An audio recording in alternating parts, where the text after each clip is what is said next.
on the mound to start us off.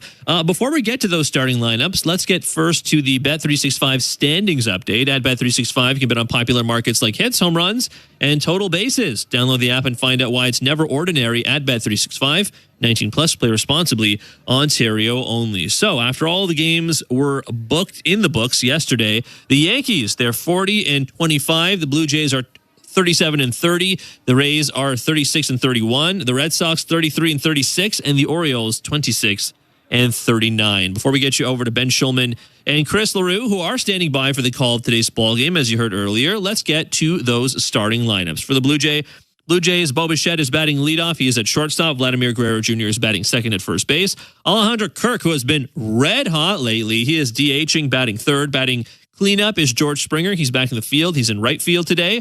Ernie Clements at third base, batting fifth. Batting sixth is Davis Schneider. He's at second base. Miles Straw is in center field, batting seventh. Batting eighth, Jonathan Clase. He is in left field, and batting ninth is Tyler Heineman. He is catching. They will all be in support of Eric Lauer, who again makes a start for the Blue Jays. We also had a roster move today. Nathan Lucas put on the IL with neck discomfort after getting scratched pregame yesterday. This lingering issue coming from the collision in the outfield, if you recall, with Ernie Clement from a few days ago. Minor leaguer Will Robertson getting promoted to the active roster today. He has 12 home runs and a .991 OPS in 51 games for the Bisons this year. So we will see how much he ends up playing for the Blue Jays. He is available off the bench today, of course. And here's the starting lineup for the Cardinals as well. Lars Nootbaar is in left field, batting leadoff. Batting second is Mason Wynn at shortstop. Ivan Herrera is batting third. He is DHing. Wilson Contreras is at first base, batting cleanup. Batting fifth, Alec Burleson in right field. Nolan Arenado, as usual, is at third base. He is batting sixth. Batting seventh is Nolan Gorman. He is at second base. Yoel Pozo is batting eighth. He is catching. And batting ninth, Victor Scott, the second, is in center field. Matthew Liberatore starts for the Cardinals. All right, we are just about getting ready for first pitch at Busch Stadium. So let's get you over to the guys calling the action with the call today. Here are Ben Shulman and Chris LaRue. Show Blue Jays and Cardinals, game 3 of the series about to get going. Blue Jays won both of the first two games in pretty dramatic fashion. A 5-4 comeback win that they finished in extra innings in game 1. And then a nail-biting 10-9 win yesterday where they took several large leads. But the Cardinals fought back, and you know that the Cardinals, after winning a series at home against the Dodgers, don't want to let all that momentum go away. They're going to fight hard, Chris, in this game to make sure they don't get swept. Yeah, and Matthew Liberatore is a very solid starter. Hasn't been good in his last couple of starts, giving up 11 earned runs in his last 9 innings pitched, but he's a good young starter. Former first-round pick, 25 years old, has a very good fastball, mid-90s, and it has a lot of tilt. He's a tall guy, 6'4", 6'5". I like what I see from him. The Blue Jays better be ready to swing the bats. Big left-hander getting loose right now for a first inning that's brought to you by Armstrong Bird Food. Armstrong Bird Food, the reason birds fly north. Feeding Blue Jays since 1986. Visit ArmstrongBirdFood.com. Matthew Liberatore, 6'4", 215 pounds from Peoria, Arizona. A first-rounder by the Tampa Bay Rays in 2018. He was picked 16th overall out of high school in Glendale, Arizona. This is his 4th major league season, all with the Cardinals. He's 3-5 this year with a career best 3.82 ERA in 12 starts. And one thing they're doing this year that they haven't in years past, giving him the full leash to start. He was a bit of a swingman, sometimes even just a full-time reliever, but they've put him back into the rotation, and it's paid dividends so far for him and the Cardinals. Yeah, he was a big prospect coming up. In 2022, they brought him up, and he had almost a 6 ERA in 7 games started. The following year, they kind of started to mix in that swing role a little bit. Last year was almost a full swing role, 60 games, 6 starts. But this year, a little bit more seasoned, a little older, 25 years old. They moved him back into the starting rotation, and it's actually paid off for them. Liberatore standing on the top of the hill. He's got a beard and mustache, wearing the all-white jersey and pants for the Cardinals with a red cap. Lefty winds and delivers to Bo Bichette, and the first pitch of the game hit foul. 0-1. Time of the first pitch, 2:16 Eastern. Day game in St. Louis this time of year can get real hot. 29 degrees, sun pouring down on the field, 54% humidity. The 0-1. Bichette takes it up top. 1 ball, 1 strike. Well, like I said, before this series started, it's good it's not August. It's a very good thing for the Toronto Blue Jays that it is not August right now. Like you said, it gets very steamy in St. Louis. The 1-1 to Bo. Swing and a miss at 95, 1-2. Blue Jays are in their royal blue jerseys, gray pants for a 3rd straight day. Bo Bichette, a .275 batter, 17 doubles and 8 home runs. Behind in the count, a ball and 2 strikes.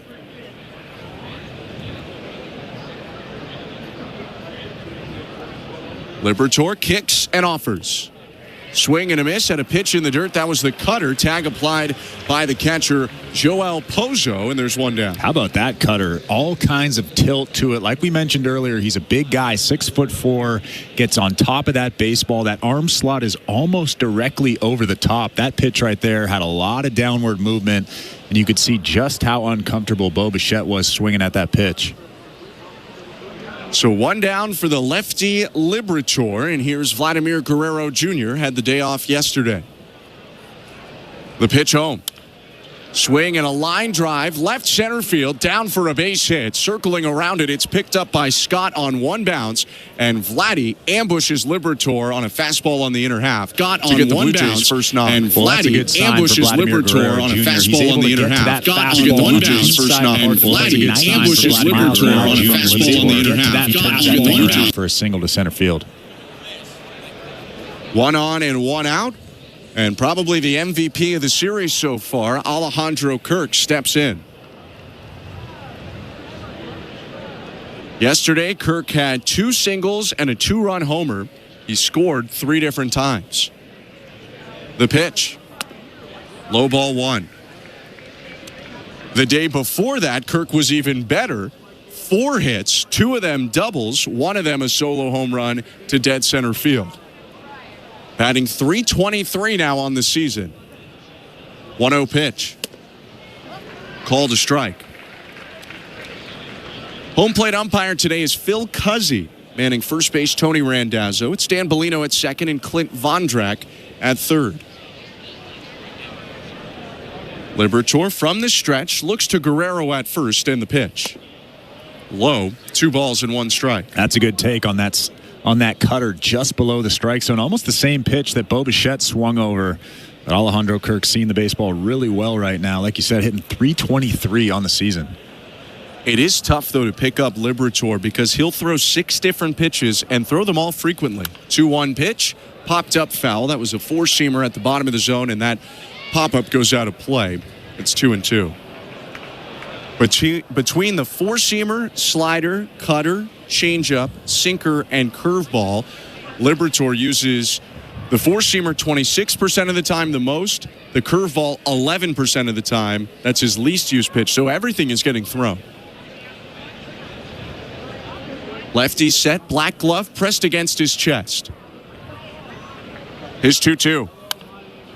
Swing and a fly ball straight away center field. Hunched over, looking up into the sun with the sunglasses on, Victor Scott makes the grab. 2 down. Well, I was impressed about last night's starter, Miles Michaelis, and the fact that he throws 5 different pitches over 10% of the time.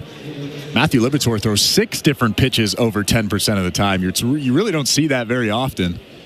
No, and he's added to his mix a little bit the longer he's been in the big leagues. Didn't necessarily use all these pitches so much when he was more of a reliever last year, but now he's incorporated 6 different pitches regularly into his mix back in the rotation. 2 outs, top of the first, no score. Liberatore looking into George Springer with Vladimir Guerrero Jr. on first. The pitch. Low with the heater, ball 1.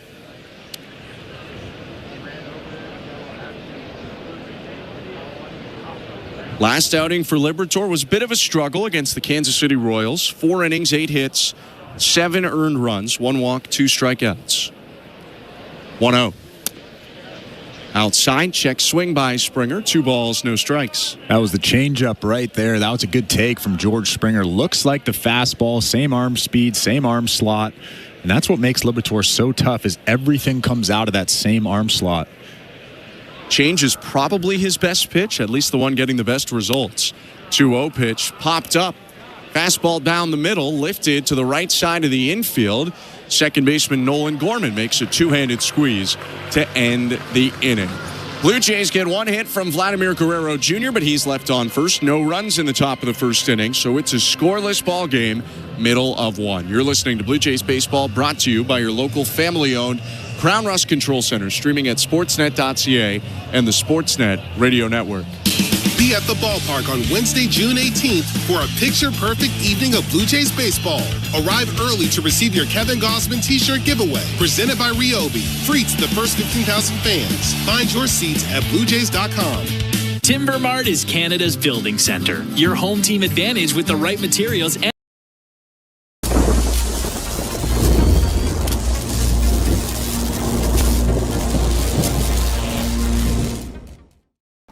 What's up, baseball fans? Thanks for hanging out with us from work from dome, not home.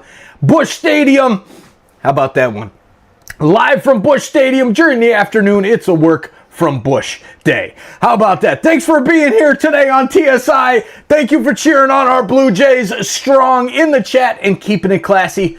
Please help us grow this amazing Toronto sports fan community by hitting the like button and sharing this out to bring more Blue Jays fans here to the chat to hang out with us all season long. We're live game 1 through 162. We'll see you in the chat. Let's go Blue Jays. Let's get the series win today. And let's get after it. We'll see you back in the chat.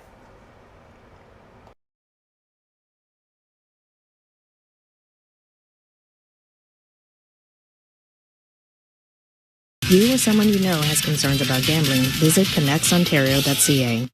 This is Toronto Blue Jays baseball. Bases loaded. The 0-2 swung on and missed. Strike three.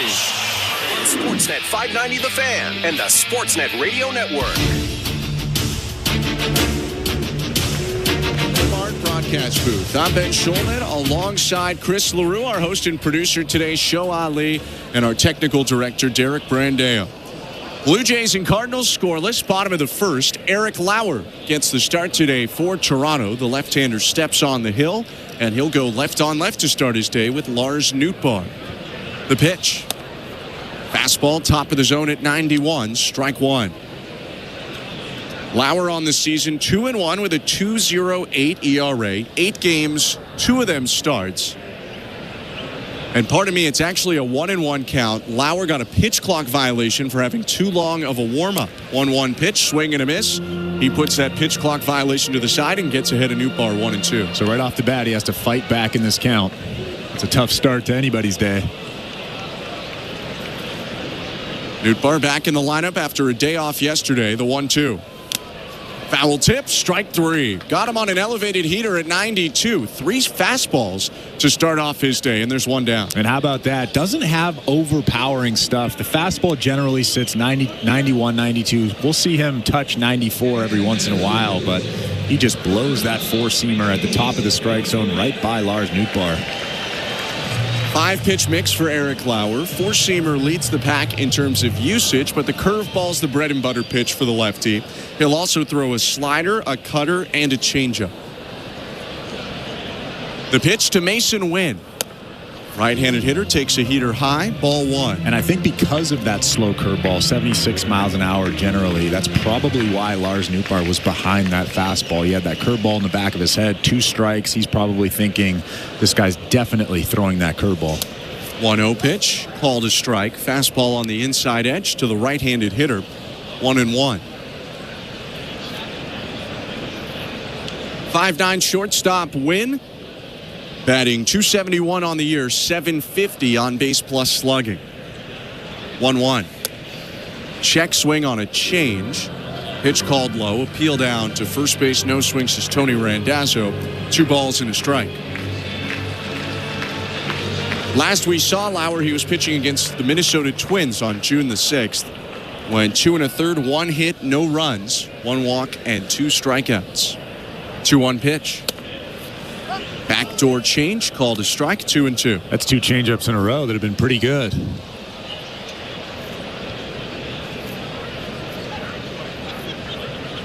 Lefty just punched out Nootbaar, trying to do the same to Win. Into the wind, his pitch.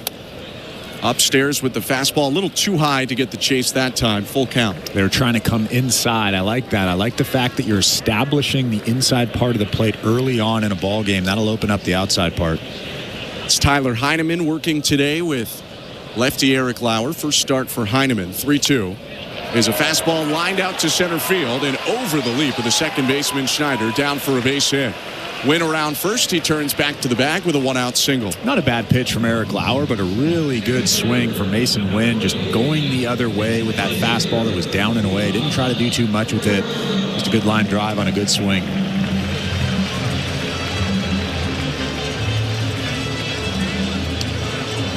So 1 on, 1 out, and the loud walk-up music of DH Ivan Herrera. He settles into the right side, batting with an open stance.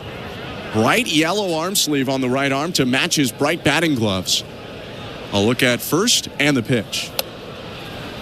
Called a strike, cutter in on the hands, 0-1. Well, Ben, when you're hitting 325, you can wear whatever you want. You can.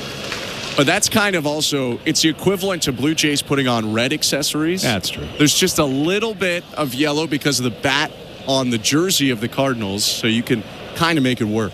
0-1. No, it's a step and throw to first, and it sails over the runner Wynn, who gets up and races around second. He's headed to third. Ball still down the line in right field, and Mason Wynn is on third base with only 1 out. It's an error on Eric Lauer. Well, there's a lot of foul territory down that right field line, so as soon as that baseball gets by Vladimir Guerrero Jr. at first base, Mason Wynn is off to the races, getting to third base pretty easily on this play without a throw. There was just nothing Vladdy could do because it went on the other side of the runner. He would have had to have stomped on Wynn to try and make that catch. 2-base error puts the Cardinals in a good position. 0-1. Curveball misses inside. 1 ball, 1 strike. Each of the last 2 games, the Blue Jays have scored in the first inning, and they've gone on to win the game. Maybe the Cardinals trying to follow that blueprint today. Runner on third, 1 out. Now Lauer looking for a punch out with the infield in. The 1-1. Broken bat bouncer headed to first softly. Runner will not advance. Vladdy's going to tag Herrera on the line. That'll do as well as his strikeout. Wynn stays at third, and there are now 2 outs. Well, I bet if Mason Wynn went on contact there, he probably could have scored. Didn't get hit all that hard. It was a broken bat. Vladimir Guerrero Jr. makes a really nice play, tagging out Ivan Herrera before he gets to first base and keeping Mason Wynn at third base, now with 2 outs in the inning. You have to assume they did not call him to go on contact because he just hesitated for a second on the contact, and by the time he hesitated, he had no chance. Wynn still on third. Infield backs up now, but a very dangerous hitter in Wilson Contreras comes to the plate for the Cardinals. No score, bottom of 1. Left on right, the pitch. Curve for a strike. Beautiful pitch landed on the inside corner. 0-1. And now you can expand. You have 1 strike. You're ahead in the count. You have a big run standing at third base with 2 outs in the inning. Why not expand? If you're Tyler Heineman, though, you got to be a wall back there.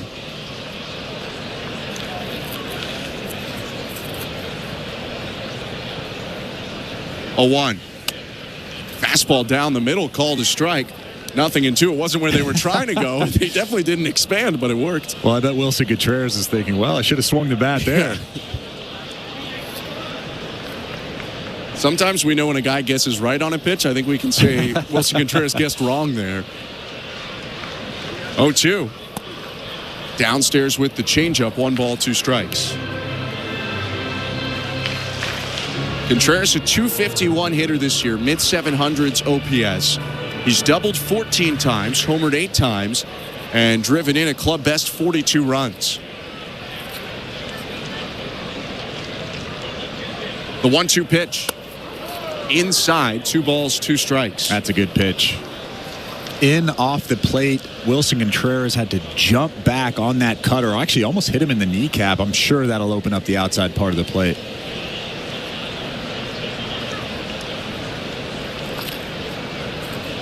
Lauer looking in, brings his hands together at the stomach. 2-2. Swinging a liner up the middle and a base hit into center field.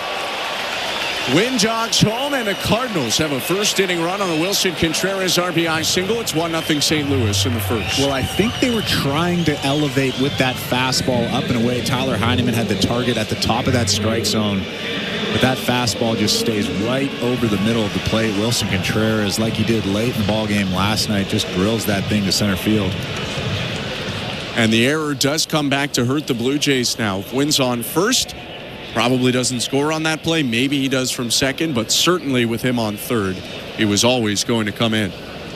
Left on left, the pitch to Alec Burleson. Curveball drops into the inner half of the zone. Strike one.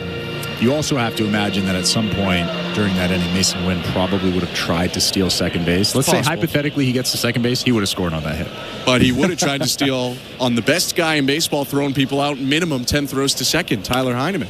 Next pitch popped up by Burleson. Back of second. Bo Bichette using his glove to shield his eyes from the sun. Backpedals onto the grass and makes the catch to end the inning. Cardinals on the board. They get a run on 2 hits. 1 error committed by the pitcher and 1 left for St. Louis. 1-0 Cardinals after an inning. You're listening to Blue Jays Baseball, brought to you by your local family-owned Crown Rust Control Center. Streaming at sportsnet.ca and the Sportsnet Radio Network. The Stanley Cup Final is on Sirius XM. Can the Florida Panthers repeat as champions? Verhagen, he scores! And the Panthers are back in front! Or will the Edmonton Oilers end Canada's 3-decade-long Stanley Cup drought? 3-on-1, Connor McDavid, right circle, dishes, gets it back and scores! Hear the home and away broadcast of every game on Sirius XM in the car and the Sirius XM app. And talk about the quest for the Cup on NHL Network Radio, Channel 91. Fantasy Sports Radio is helping you win your fantasy leagues right now on Channel 87. Say goodbye, home run Aaron Judge. From in-season fantasy baseball management to helping you prepare for your fantasy football drafts, Fantasy Sports Radio is here to help you dominate. Don't ever take a player that you don't intend to keep all year. Don't do it. It's terrible management. Fantasy Sports Radio, your home for fantasy sports. Channel 87 and on the Sirius XM app. Wake up! Wake up, everybody! This is Steve Phillips from the leadoff spot on MLB Network Radio. Join me and former Major League Baseball players Eduardo Perez and Xavier Scruggs as we react to all the latest news and scores across baseball and have plenty of fun along the way. Steve, you were so right about that. I don't know if anybody else thinks we're funny, but I think we're funny. Why are you putting us or we into this? The leadoff spot, weekdays at 7 a.m. Eastern on MLB Network Radio, Channel 89, and on the Sirius XM app.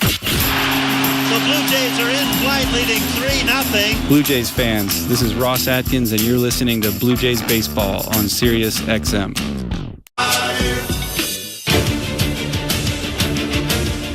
It's the second inning, presented by Bet365. Download the Bet365 app for today's baseball odds and find out why it's never ordinary at Bet365. 19 plus, play responsibly. Ontario only.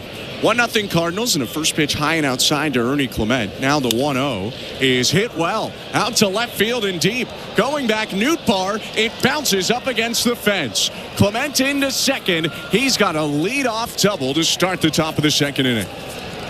How about that swing from Ernie Clement? Takes that fastball at 95 miles an hour off at the top of the strike zone, hitting that thing 101 miles an hour, one-hopping that wall out in left field. That's a big leadoff double in this inning. Almost every day you love to have Ernie Clement in the lineup, but especially today with a lefty on the hill. He crushes lefties. And it's the same reason Davis Schneider is in the lineup today and up right now. First pitch is line foul to the right side, 0-1. Alongside Chris LaRue, I'm Ben Schulman. Blue Jays have 7 right-handed hitters and 2 switch hitters in the lineup against the lefty Matthew Liberatore, who has big platoon splits. Lefties hit far worse against him than righties. 0-1. Swing and a high fly ball, shallow center field, backing up onto the outfield grass. Nolan Gorman, the second baseman, with a two-handed catch, and there's one out. That's a tough sun right now. You can see Nolan Gorman squinting as he's looking up. That sun is directly above the field right now. A really tough play, but a big out for the St. Louis Cardinals. Especially because it keeps Ernie Clement at second base rather than Ernie getting over to third. Miles Straw is up to the plate now. 1 out, 1-0 Cardinals, top of the second. And Liberatore steps off. Just to quantify it, lefties have an on-base plus slugging at a measly .477 against Matthew Liberatore. Righties at .709, which is a little bit above league average. The pitch. Down and in. Ball 1. So you're saying you want all righties in the lineup against Matthew Liberatore? That would be the preferred way to do it. I got your hint. Now you do sit some guys like Addison Barger, Andres Jimenez today, guys who had big games yesterday. Barger, who's been hot for a month. 1-0. Swing and a foul off to the right, 1-1. But at the same time, the Blue Jays see lefties each of their next 2 games as well, in Ranger Suarez and Christopher Sanchez. So those guys will get some time. They were going to sit at least one of these lefty games. The 1-1. Swing and a foul off again. A couple of fastballs over the plate. That time a cut fastball. And it's 1-2.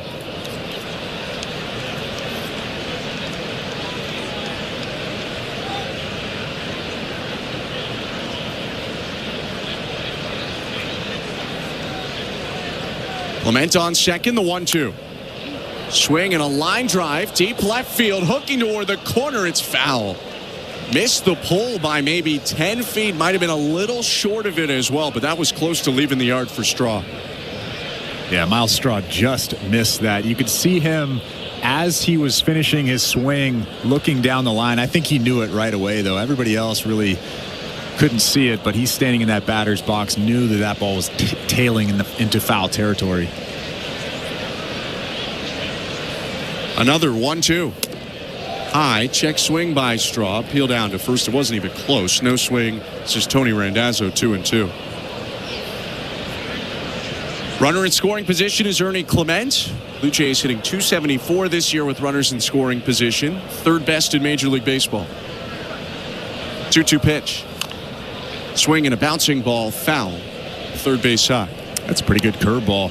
Has a lot of movement. Started that thing at the top of the strike zone, almost out of the strike zone in that lefty batter's box, and it broke all the way to down and in. Miles Straw doing a good job just fouling that off and staying alive. Straw's seen 6 pitches so far. He's fouled off 4 of them, and 2 of them have been balls. 2-2.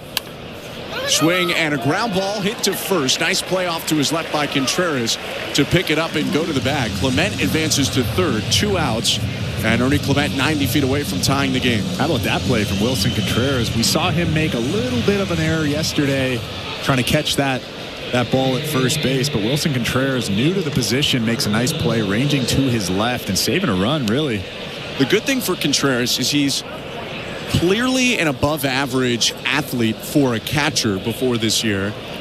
And he actually started as a position player in the Cubs system. They got him to convert to catcher. He played more third than first, but the instincts are a little bit there. First pitch to Jonathan Clase, called a strike, 0-1.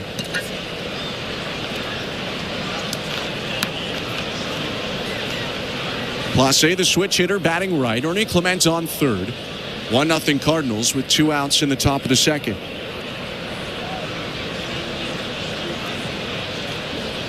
A 1 pitch. Swing and a foul back, 0-2 as Clase sends a changeup into the seats behind home plate. Clase was all over that changeup, just missing it, fouling it back. Another big swing from him. He can take big hacks when he wants to. The swing that he took on the home run 2 nights ago was measured at a bat speed of 86 miles an hour. Barger and Vlad average around 76. Next pitch in the dirt, 1 ball and 2 strikes. So now we know what he's trying to do. He's not trying to get on and steal a bag. He's trying to go big fly. Well, his average is lower, I will say. He's kind of got a Springer thing where he'll take one huge hack in an at-bat, and then he'll try and hit a ball on the ground, beat it out if he's at 2 strikes. 1-2 pitch. Swing and a miss, strike 3. Had him out in front on the curveball. Nice job from Liberatore after the lead-off double by Ernie Clement. He's stranded at third base. No runs on a hit, 1 left for the Blue Jays. 1-0 Cardinals, middle of the second. You're listening to Blue Jays Baseball, brought to you by your local family-owned Crown Rust Control Center. Streaming at sportsnet.ca and the Sportsnet Radio Network. Every Friday home game is a City Connect Friday. And on this Friday, we shine. On June 20th, it's Pride Night presented by TD. The first 15,000 fans in attendance will receive a crossbody bag.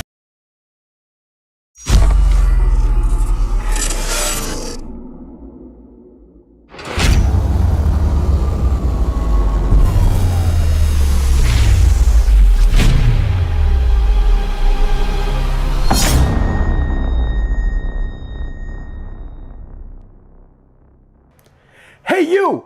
Yeah, you! I'm talking to you! Thank you for hanging out with us today during the Toronto Blue Jays game and making a difference in our Toronto community.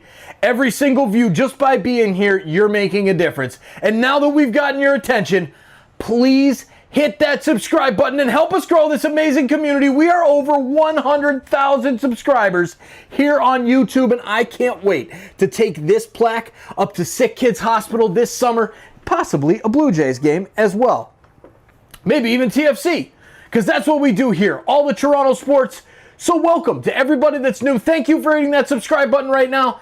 And thank you to everyone who has hit that subscribe button along the way and allowed us to get these awesome awards from YouTube and keep this Toronto sports community going.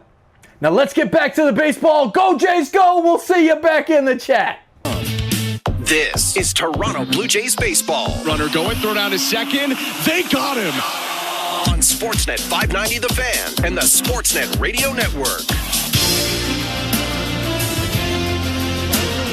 Blue Jays nothing as we go to the bottom of the second inning. Blue Jays at Busch Stadium, and Eric Lauer starts the inning against the 8-time All-Star Nolan Arenado. First pitch heater, high and outside, ball one. If you want to send your Blue Jays to Atlanta to the All-Star Game, go to bluejays.com/vote. You can vote up to 5 times per day, essentially in 5 clicks once you pick your ballot. 1-0. Called the ball. It was dropped by Heineman. It probably had the zone, but it skipped away, so it's 2 balls, no strikes. Third baseman Arenado has had himself a very nice series, including yesterday when he had 2 singles and a 2-run homer. 2-0 pitch. Swing and a miss. Elevated the fastball. Got a big whiff from Arenado. 2-1.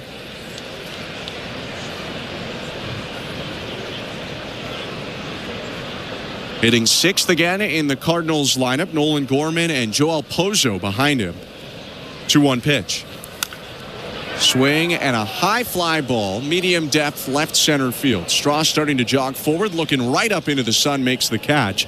You could see the light deflecting off his sunglasses. There's 1 down. That's a good pitch from Eric Lauer. Behind in the count, 2-1. If you're going to throw a fastball in that count, a very hitter-friendly count, either throw it down and in or down and away. And Eric Lauer throws a perfect pitch down and in, just ties up Nolan Arenado. 1 out. Nolan Gorman to the plate, second baseman and left-handed hitter. Southpaw starter Eric Lauer brings his hands together near his chest, steps back, kicks and offers.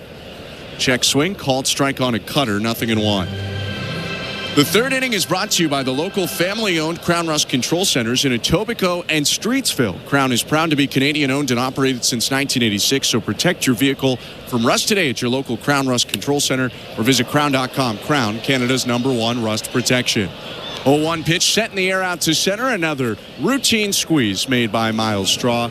2 down. I like when you mentioned Streetsville. I was going to say alongside the former Streetsville Tiger, Chris LaRue. I'm Ben Schulman. 2 outs in the inning and the base is empty. A bit of a rocky first for Lauer. Gives up the 1-out single. Then the error really changed the inning. Threw the ball away on a pickoff. That put a runner on third with 1 out. And with 2 strikes and 2 outs, Wilson Contreras drove in the run. Pitch to Joel Pozo. Called a strike, 0-1. And like I mentioned, when that play occurred, there's a ton of foul territory. So if you throw that ball away at first base, most runners, probably including Alejandro Kirk, will take third. 0-1. Called a strike, 0-2. Big right-handed hitting catcher Joel Pozo adjusts his batting gloves.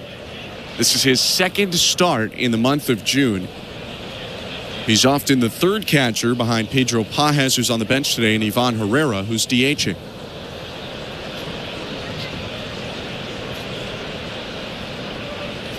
2 outs in the 2-strike pitch. Sprayed to the right side, foul into the seats.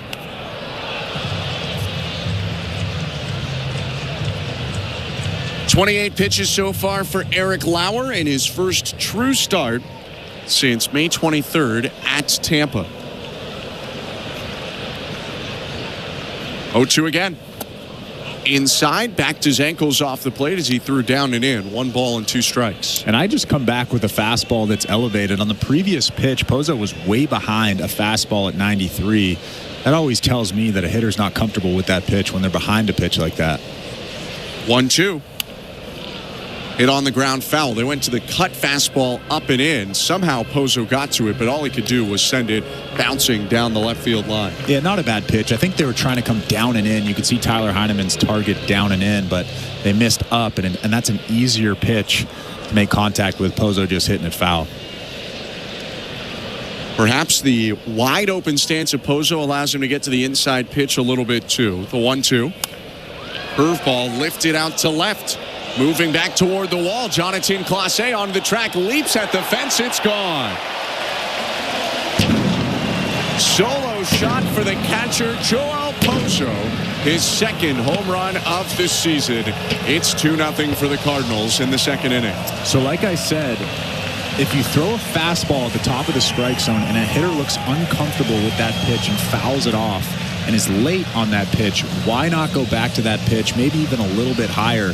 Eric Lauer and Tyler Heineman didn't throw a fastball after that pitch. They mixed in that slow breaking ball, and that just speeds up his bat. Pozo obviously wasn't comfortable with that fastball, but that breaking ball right down the middle, he was all over it.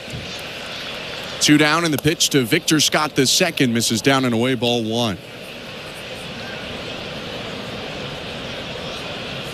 Again, the damage coming with 2 outs and 2 strikes in an inning. Both runs scored that way for the Cardinals. 1-0 pitch. Called a strike. Cutter clipped the top of the zone. 1-1.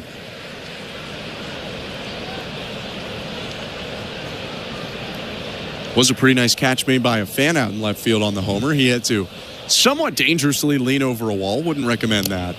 1-1 pitch is up and in, and it foul tipped off the bat. Almost looked like it hit Scott in the hand, but on a check swing, it foul tipped. So it's 1-2. I actually thought Jonathan Clase had a chance to rob that baseball, just missing it out in left field beyond that fence. I think it was a bit over, to be honest. And he's not that tall. Yeah, but you might want to watch the replay. I'm not sure Stretch Armstrong gets that one. 1-2. Bunt shown and pulled back by Scott, thinking about sneaking a bunt with 2 strikes and 2 outs, but the pitch was low. 2 balls, 2 strikes.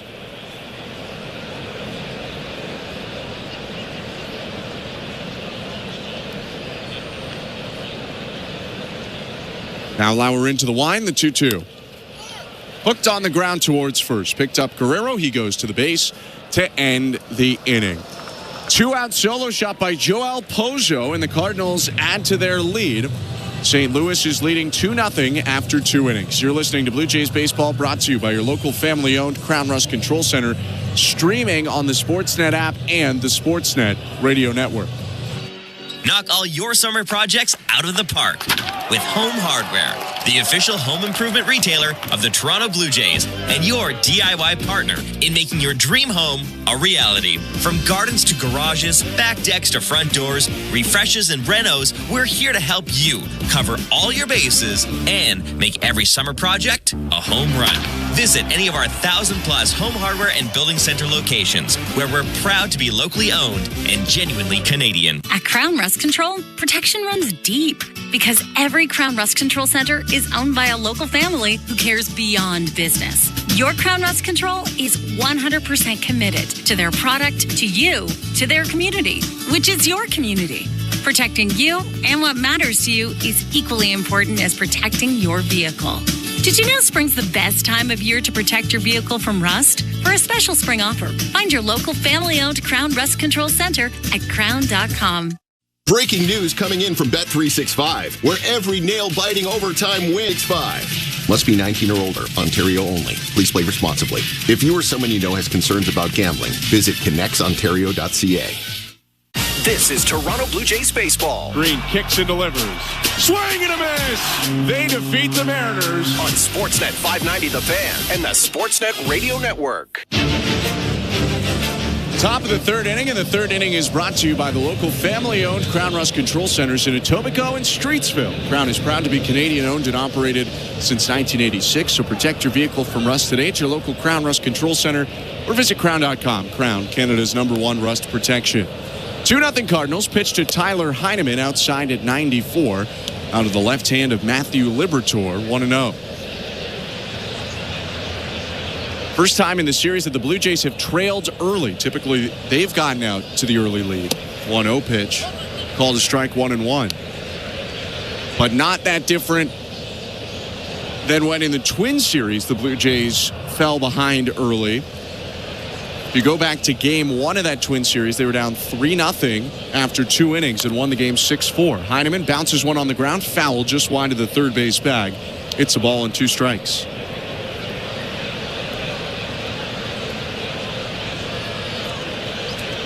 Alongside Chris LaRue, I'm Ben Schulman. Tyler Heineman with a breath. Looks out toward the pitcher, Liberatore. 1-2 pitch. Way high, 2 balls, 2 strikes. Tyler Heineman's last game at Minnesota, he was 3 for 4 with a home run. I mean, this guy just continues to rake, hitting .429 coming into this ball game with a couple of home runs and 10 RBIs.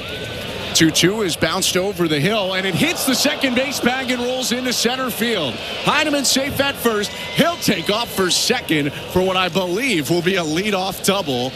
This guy just has every bounce and is playing well with it. He's hitting around .450 right now. I mean, I don't know if he's beating that ball out if Nolan Gorman comes up with that baseball, but that has to be one of the luckiest doubles I have ever seen. I don't even know if it hit the bag. I actually think it might have avoided the bag, but the bag just messed with Gorman. And they will count it a double. And I don't want to take away from him, but he is getting some bounces right now. I think he would tell you that as Bo Bichette comes up and takes in the dirt ball 1. I mean, that was a cue shot up the middle. Matthew Liberatore just missed it, and then it snuck underneath the glove of Nolan Gorman, and Tyler Heineman ends up at second base. Just incredible. 1-0 pitch. Swing and a miss. 1-1. That was the 60th at-bat of the season for Tyler Heineman, and he's got close to 30 hits.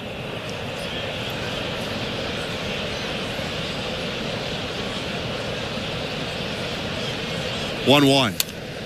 Swing and a liner foul, 1-2.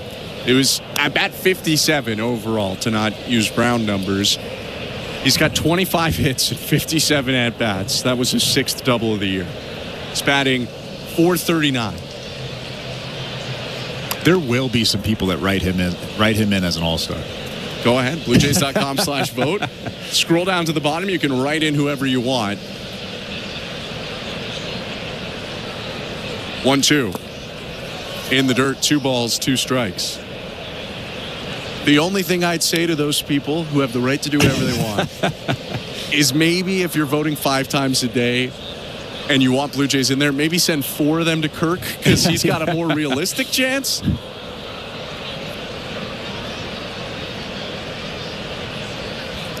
Two. Fouled in and out of the glove of the catcher Pozo. Bo Bichette gets an extra life.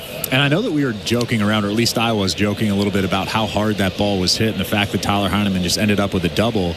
But that's an important run standing out at second base. There's nobody out in the inning now. The Blue Jays are down 2-0, top of the third, and there's a tough pitcher on the mound. You got to take what he gives you. 2-2 again. Swing and a liner foul, an absolute shot, but wide of the line, right side. Still 2-2. It's the second inning in a row that the Blue Jays lead off with a double. 2 very different doubles, but Blue Jays could not bring in the run last inning. They'd love to at least stop the Cardinals' momentum and get one this inning. Bichette batting with Guerrero on deck. Liberatore looks to second and deals home, and the pitch is chopped foul, third base side. Bo Bichette has fouled off 3 in a row to make this a 7-pitch plate appearance so far. Well, I think getting that run across is especially important now because you have the top of the order up. Bo Bichette, Vladimir Guerrero Jr., and then Alejandro Kirk. They'll all come up with that run standing at second base. 2-0 Cardinals, top of the third inning. 2-2. Swing and a ground ball off the hill into center field, a base hit. Heineman around third. He'll come in to score, and it's 2-1. The Blue Jays cutting into the deficit in the third on the RBI single by Bo Bichette. How about that? Bo Bichette waits back on that slow breaking ball from Matthew Liberatore. It drops in the middle of the plate, maybe the outer third, and he just hammers that thing off the pitcher's mound into center field for an RBI and a 2-1 St. Louis Cardinals lead now. So the Blue Jays, for now, slow the Cardinals' momentum, and still a good opportunity. Now runner on first, nobody out still. And Vladimir Guerrero Jr. to the plate. He lined the ball to left center for a single in the first. Liberatore's pitch. Low ball 1. And this is probably not what you want from Vlad, but there's a big hole on the right side of this infield. The Cardinals are giving him the right side. So if he gets something on the outer third, maybe on the black, you'll probably see him try to go the other way. Step and throw over to first. You could hear Mark Budzinski all over that, yelling back way before the toss to first. Bo Bichette just waltzed back to the bag. That's his most important job, Ben. And he did it well. Bichette has 4 stolen bases this year. He's been caught 3 times. 1-0. Low, 2 balls, no strikes. He is doing a good job of getting the attention of Liberatore, who was looking at Bo as he kicked up the leg before delivering a pitch that was pretty far below the zone to Vlad. And I would imagine that Vladimir Guerrero Jr. is going to get big on this 2-0 pitch here. Let's see if he gets a heater. 8 homers on the year for Vlad, 29 RBIs. 2-0. Call to strike, a changeup bottom of the zone. Started the hands, but decided to hold up. It's 2-1. It's a great pitch. A 2-0 changeup at the bottom of that strike zone. Probably a good thing that Vladimir Guerrero Jr. didn't swing the bat there.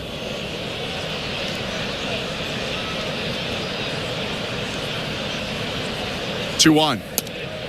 Big curveball drops in, strike 2. Vladdy asks for time, wipes some sweat off of his forehead with his left arm, and steps back in. 801 OPS on the year for Vlad is solid, but people have been asking, outside of the Blue Jays at least, for more power from Guerrero.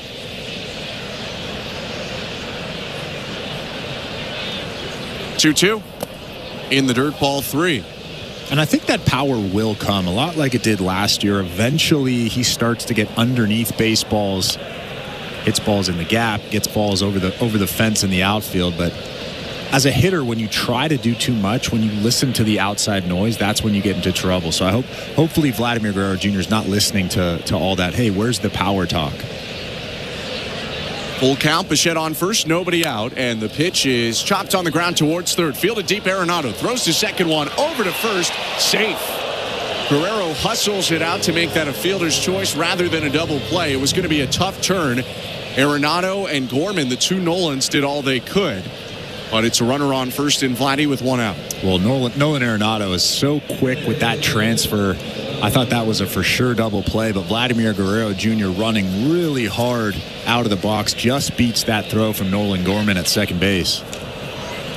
It was interesting, though, just to go back to Vlad as Alejandro Kirk steps up. You had talked about last year and how it went for him. First pitch to Kirk, inside, ball 1. I just went to look today. What were Vlad's numbers on June 11th? Same date as we have right now. He had 7 home runs last year on June 11th, so actually 1 fewer, and an OPS in the 780s rather than 801. So still more than enough time to turn the year around. Now Kirk swings and fouls it off, 1-1. And maybe even turn it around is a little harsh because he's still been an above-average hitter. I think that the bar is so high for him and the expectations are so high that maybe we're a little bit unfair with Vlad. 1-1. Low, 2 balls and 1 strike. And that's always been the case. And then probably this year there were 500 million more reasons for people to put even more pressure on it. which I don't think anyone feels bad for him, and I'm not saying people should. 2-1. Swing and a rocket down the left field line. Fair ball, pinballing off the short retaining wall and left. Vladdy hustles around at third. Kirk's going to stop at first. Good play by Nootbaar off of that diagonal wall, getting it quickly and tossing it to second. It's a single for Kirk and runners on the corners for the Blue Jays with 1 out. Well, that's a big break for Matthew Liberatore. If that ball off the bat of Alejandro Kirk, who continues to swing the bat well, my goodness, doesn't hit that wall that jets out in foul territory, Vladimir Guerrero Jr. probably scores on that. If it goes all the way down into that left field corner, Vlad will score, but he ends up at third base, first and third now with 2 outs in the inning. Sorry, 1 out in the inning. That'll prompt a mound visit from Dusty Blake, pitching coach for the Cardinals. Speaking of St. Louis, Chris, take it away. The Out-of-Town Scoreboard is brought to you by St. Louis Bar and Grill, 100% Canadian owned and operated since 1992. It's the return of the Big Cluckin' Deal. All-you-can-eat wings are on now for a limited time. Visit stlouiswings.com for details. You are welcome. No other AL East teams in action right now, but the Blue Jays, after an off day tomorrow, will play a 3-game set in Philly against the Philadelphia Phillies. And right now it's Philadelphia 6, the Chicago Cubs 1. That game in the 7th inning. Phillies had been on a bit of a rough stretch, but this would be a nice win over one of the more dangerous teams in the NL in the Cubs. Mound visit over. George Springer to the plate. First and third, 1 out. The pitch. Curveball cut on and missed. It hung over the zone, but Springer was in front of it. 0-1. Other out-of-town scoreboard news. Right wrist injury for the former Blue Jay Matt Chapman. Big part of the Giants' success this year. Chapman is now on the injured list. 0-1. Swing and a rope out to center field. Going back, Scott onto the warning track, makes the catch on the liner. Vladdy tags from third. He'll jog home, and we are tied at 2 on an absolute seed of a sac fly from George Springer. That ball was scorched to center field. George Springer probably just missed that baseball. Didn't quite get under it enough to get it out of here. Squared it up a little bit too much, but I think he'll take that, scoring Vladimir Guerrero Jr. from third base. 2-2 now. The Blue Jays really, over the last couple weeks, have the ability to punch back. Every time they get hit, it seems like they come up with something offensively. Now Ernie Clement takes a curveball for a called strike. 2 runs in this inning. It's 2-2. Clement hit a double to left field that bounced into the fence in the second. The 0-1. Swing and a ground ball off the hill into center field, just past the reach of Gorman. Up to second goes Kirk. That mound has been peppered in this inning. 3rd hit off the hill and the 4th hit overall in the frame for Toronto. Yeah, that was a lot like Bo Bichette's single up the middle, hit right off that mound and kind of bounced up a little bit, but hit it so hard that it was able to sneak past Nolan Gorman, who was playing almost behind second base. How about Ernie Clement? How about Alejandro Kirk? Everybody is just swinging the bat so well right now. First pitch to Davis Schneider popped up, foul behind the plate and into the seats out of play. 0-1.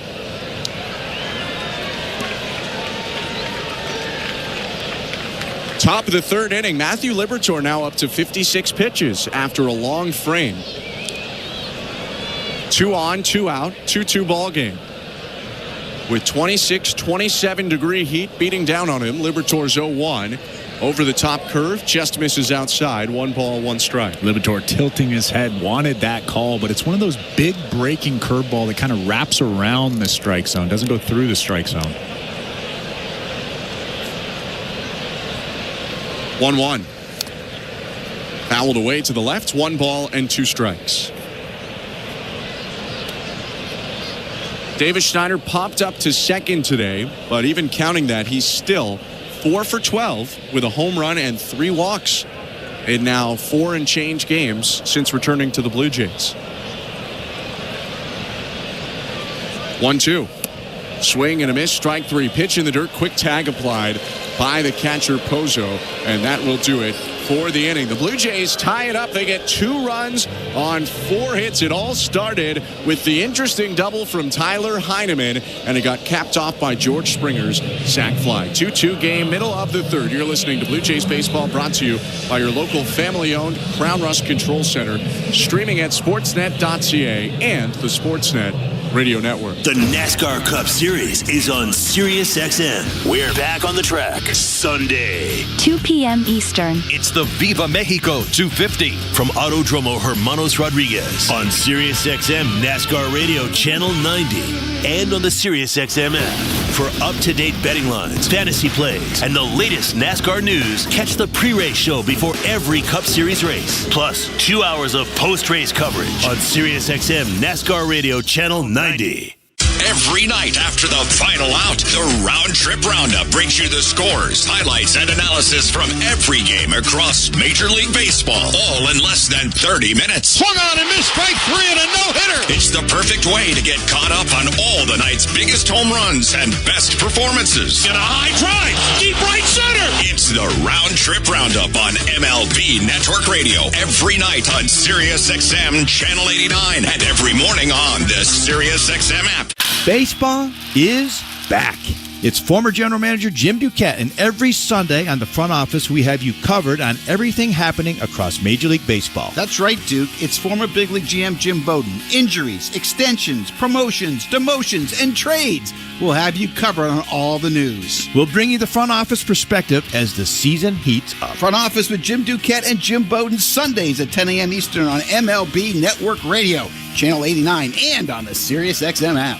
24/7, 365 coverage of all things NASCAR. All things NASCAR happens exclusively on SiriusXM NASCAR Radio, Channel 90. 2-2 game, bottom of the third at Busch Stadium in St. Louis, Missouri. Eric Lauer deals home to Lars Nootbaar, and the pitch is fouled back. 0-1. Alongside Chris LaRue, I'm Ben Schulman. Welcome to the Timbermart broadcast booth. Don't strike out on your next home improvement project. Your team at Timbermart has the great advice and the right products you need, so you'll get the job done right. Knock it out of the park and win the day with Timbermart, Canada's building center. 0-1 pitch, sliced foul back into the netting, just off to the third base side behind home. 0-2.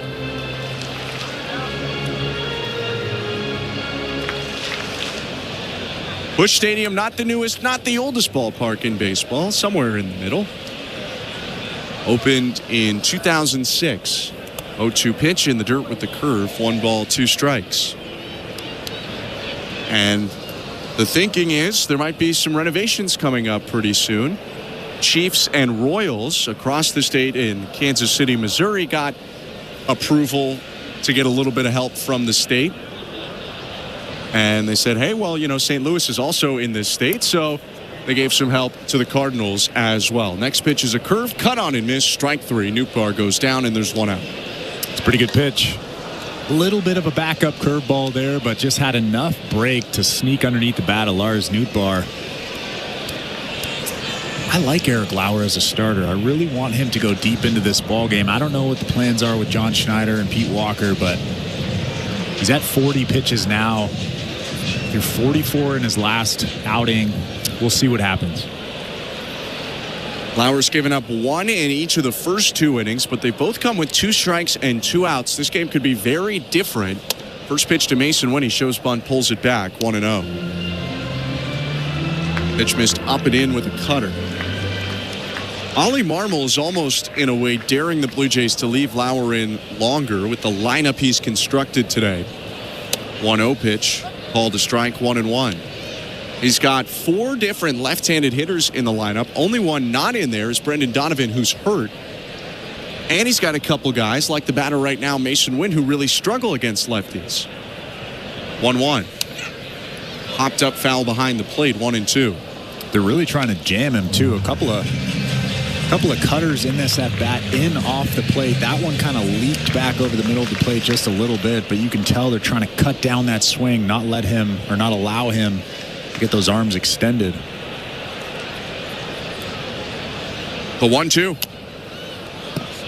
Hit foul off to the right. Really late chop there by Wynn just to get a piece of it. Made a weird noise. For a second, I thought he hit the glove of Heineman, but I think the ball tipped off the glove of Heineman. Heineman now going to his right thigh to give the pitch signal to Eric Lauer. Lefty kicks and delivers. And the pitch hit on the ground into the third base dugout foul. Still 1-2.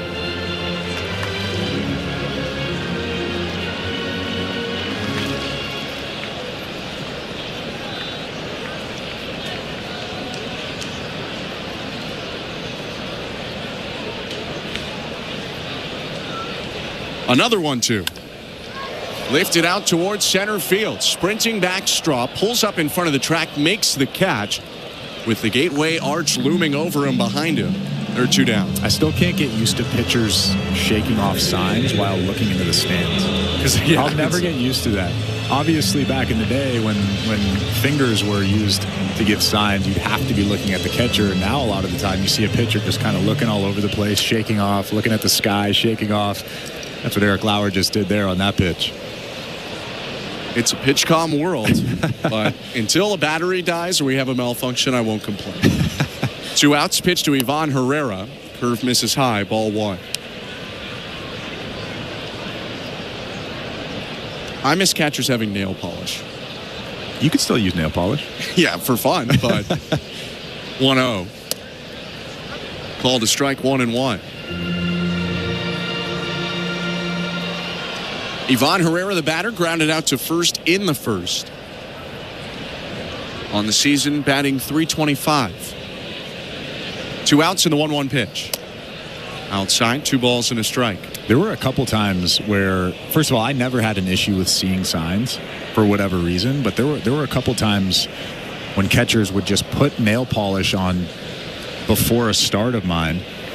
2-1 pitch, inside 3-1. And I would say, hey, there's no need for that. I can see your fingers. I can see the signs. No big deal. And the response would be, no, I just like having nail polish on. Hey, good for them. Go ahead. Okay, you do you. 3-1. High ball 4. That'll be a walk for Lauer.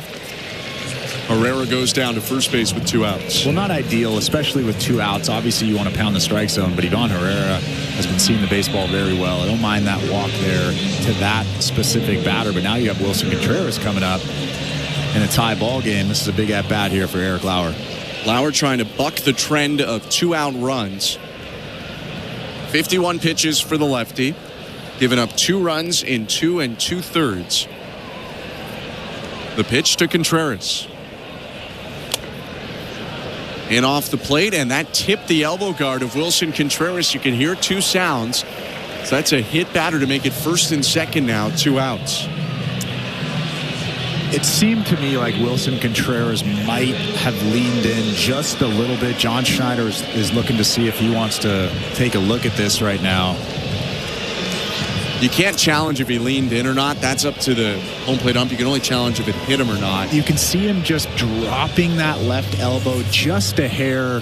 I mean, that's one of those plays where, as a pitcher, you're probably at least saying something to the umpire. It's not gonna make you get thrown out of the game, but at least say something. It looked like Heineman was maybe having a relaxed discussion with Phil Cuzzy. It's a play, again, this will happen for the Blue Jays at some point this year.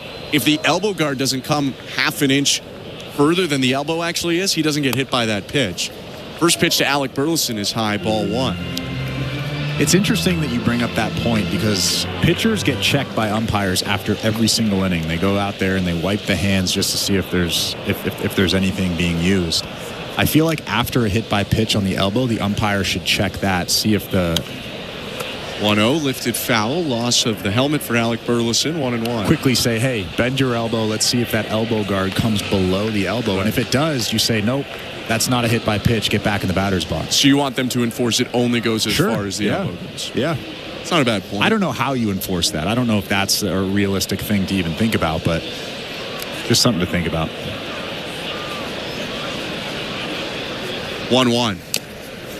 Fouled away, 1-2. Because even with Burleson right now, if he bends that right elbow, that front elbow, that guard sticks down about an inch and a half, maybe 2 inches. Yeah, his is really egregious.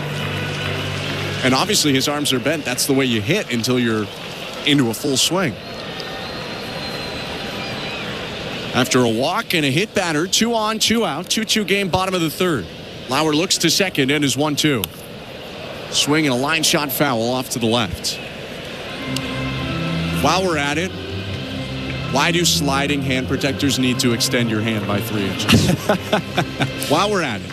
Let's put a list together. We can talk about all that. You can make that a hard shell sliding mitt, and it can be basically the size of your hand. Why is it 3 inches longer?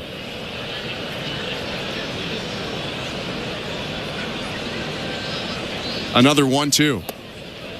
Downstairs and a little bit outside, 2 balls and 2 strikes. So I've thought about a lot of things that grind my gears. I have yet to think about that. I'll get back to you on that one. Is all over me. Look at it next time a guy puts on a sliding mitt and how much bigger his hand gets. Lauer with 2 checks on second, 2-2. Fouled away. As we go over the equipment, Burleson putting up a fight here. He's fouled off all 4 of the strikes in this at-bat. It's a 2-2 count. And that was a pretty good pitch. 94 miles an hour, up and away in the strike zone. Almost a perfect pitch, but Burleson able to foul it back and stay alive in this at-bat. Lauer now approaching 60 pitches. Kicks and delivers. Foul tip, strike 3. Gets Burleson and gets his first scoreless frame of the game. 2 strikeouts for Lauer in a scoreless inning. No hits.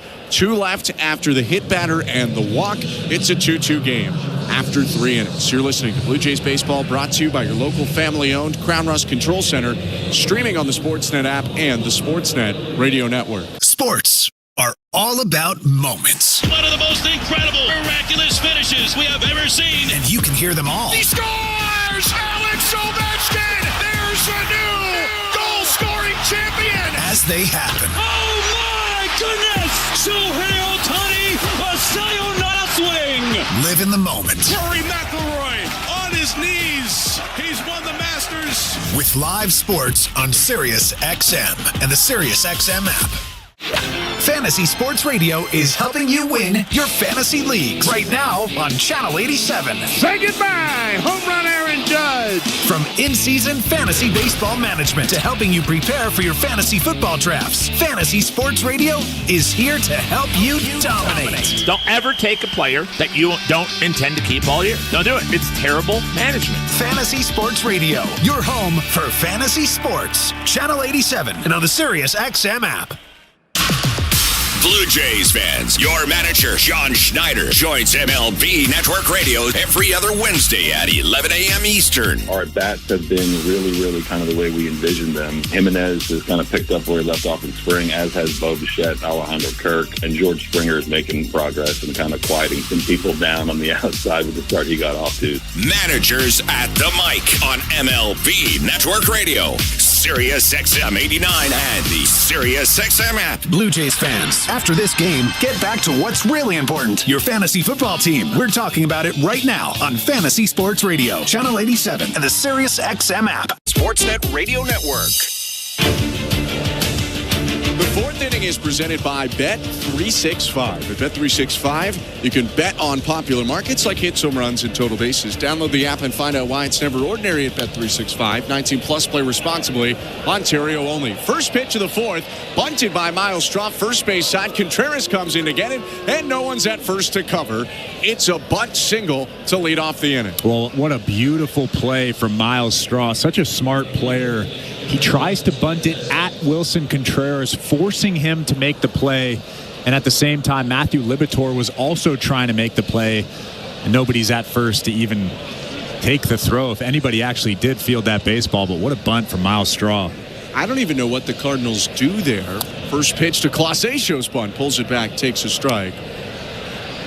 0-1. I don't think you do anything. I think that's just a perfect bunt in a perfect spot, and that's the way you chalk it up to that.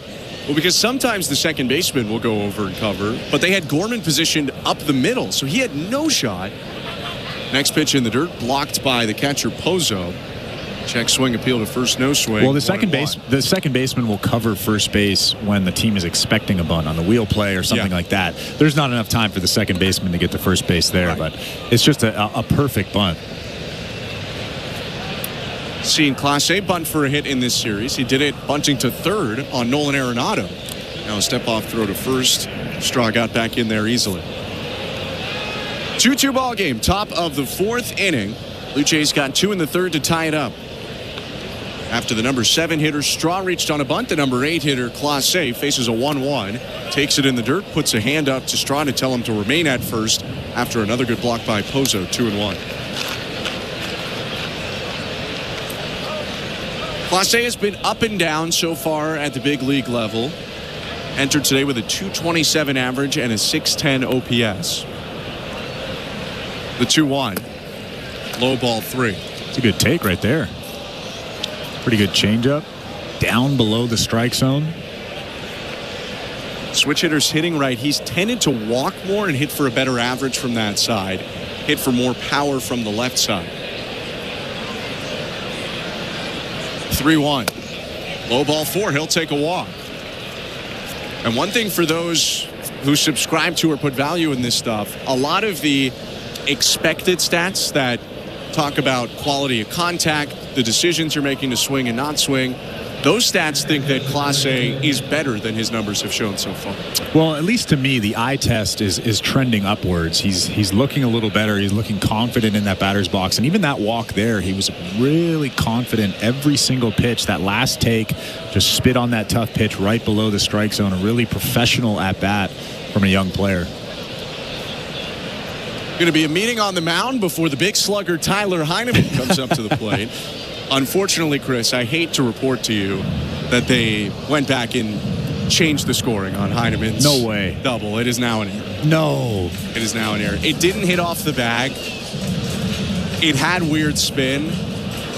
I think you could argue it should be a single and an error, but they decided to make it a 2-base error on the second baseman, Nolan Gorman, which will affect also earned runs. Now both runs in the third are not earned runs against Libertor. Is it possible to change it back? It is. Okay. Heineman could appeal after the game. Or the Blue Jays more likely could appeal on Heineman's behalf. First and second, no outs. Corners are in, and the inside move back to second to see if Straw was moving on the pitch. Libertor never tossed over there. Well, Tyler Heineman was about to sacrifice bunt. He was about to turn. You could see that that right arm drop. That tells me that he's about to sacrifice bunt. Now he squares and pulls it back on a pitch low. 1 ball, no strike. And sometimes that's why teams will pull the inside move there, just because they want to see if a guy is bunting or not. And now you can see the corners coming in. Middle infield is a little bit in, but the corners are on the infield grass. Arenado facing toward the mound, diagonal from home. 1-0. One shown early, pulled back again. The pitch is low. That's a lot of misses in a row right now for Libertor. He got an early strike on Jonathan Clase. Got the strike on the first pitch, and he's thrown 6 balls since, a lot of them low. That's going to draw a mound visit. And the question is, do you take off the sack bunt sign in a 2-0 count, in a hitter's count, and let Tyler Heineman swing away? I tend to say no, continue to sack bunt, or maybe just square and then pull back, see if you can throw a strike. Maybe that would be the play. I almost fall in that camp. Take a pitch. If you want to square or not, maybe square really early just to mess with him. Take a pitch and then see where you are. If it's 3-0, maybe that changes what you want to do. Little league sack bunt where you move the bat around, really mess with the hitter Crouch down low. Or the pitcher.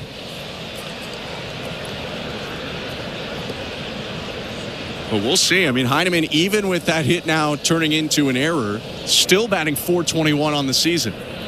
Corners remain in. 2 on, nobody out. Heineman squares and bunts the ball toward Arenado at third. He'll barehand it off the grass, toss over to first, and get Heineman by 1.5 steps. Good sacrifice from the Blue Jays catcher. Up to third is Straw, and at second, Clase, with 1 out in the top of the order coming up. That's a really good bunt, and you could tell the Blue Jays weren't messing around there. They still had just the straight sacrifice on. They weren't listening to any of our crazy ideas. Pulled the bat back, maybe getting a 2-1 count. John Schneider wasn't taking any chances there. Tyler Heineman with the perfect sacrifice bunt. I don't think either of us are sending our resumes around for manager jobs anytime soon. 1 out pitch to Bo Bichette is fouled straight back. Just missed a cutter over the heart of the plate. 0-1. Welcome to the Timber Mart broadcast booth. I'm Ben Schulman alongside Chris LaRue. Show Ali, our host and producer. Derek Brandeo, our technical director. 2-2 game, top of the fourth. Second and third, one out as Liberatore deals to Bichette. Swing and a fly ball lofted out to fairly deep right center field. Burleson going back, looking into the sun, makes the catch in front of the track. Easy tag and score for Straw. Up to third goes Jonathan Clase, and the Blue Jays have their first lead of the game. 3-2 after Bo Bichette's second RBI of the game. They lead in the fourth. Well, the only thing better than that is a base hit, but you could see Bo Bichette trying to get underneath that baseball, get some loft underneath that. He hammered that thing. It was almost a home run, maybe 15 feet from that wall out in right center, but a big run for the Toronto Blue Jays. Now I'm interested to see who comes into this ball game on the pitching side. Is Eric Lauer going to stay in this game? Do they bring in Spencer Turnbull? First pitch to Vladdy, swing and a miss, strike one. If you look ahead to the bottom of the fourth, Arenado hits right, Gorman hits left, Pozo hits right, Scott hits left, and then Nootbaar hits left. So 3 of the first 5 guys to hit next inning would be left-handed batters. 0-1 pitch hit sharply on the ground through the whole left side, a base hit into left field. Vladimir Guerrero Jr. with his second hit of the day drives in Jonathan Clase, and the Blue Jays lead 4-2 in the top of the fourth. And that's what you expect from your 2-3 hitters. Sorry, your 1-2 hitters. Vladimir Guerrero Jr. gets that mistake out over the plate, and he hammers it through that hole on the left side. It's a big run in this ball game. Now the Blue Jays lead 4-2. RBI number 30 for Vladimir Guerrero Jr. on the season. 4 unanswered in this game for Toronto as Kirk takes a curve at the knees. Strike one.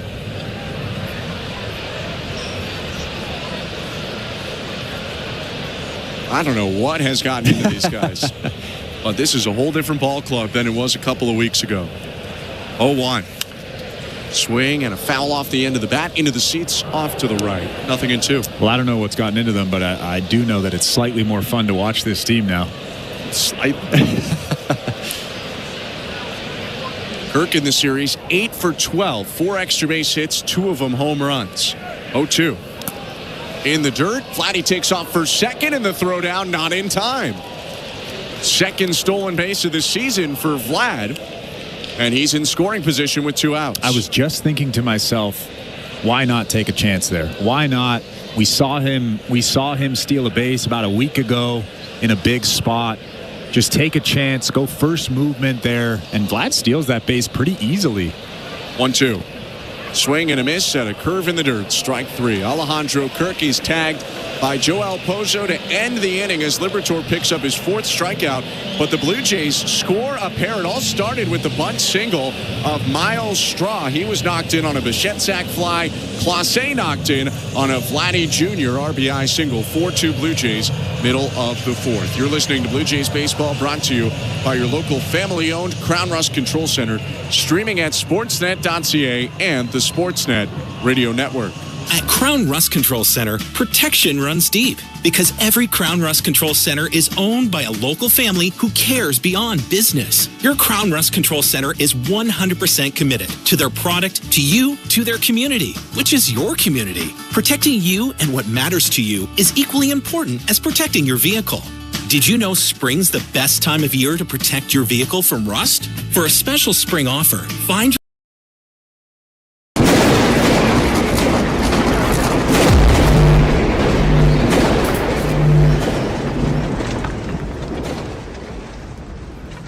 What's up, insiders? Good to see you this afternoon for the Blue Jays. After 3, it's 2-2.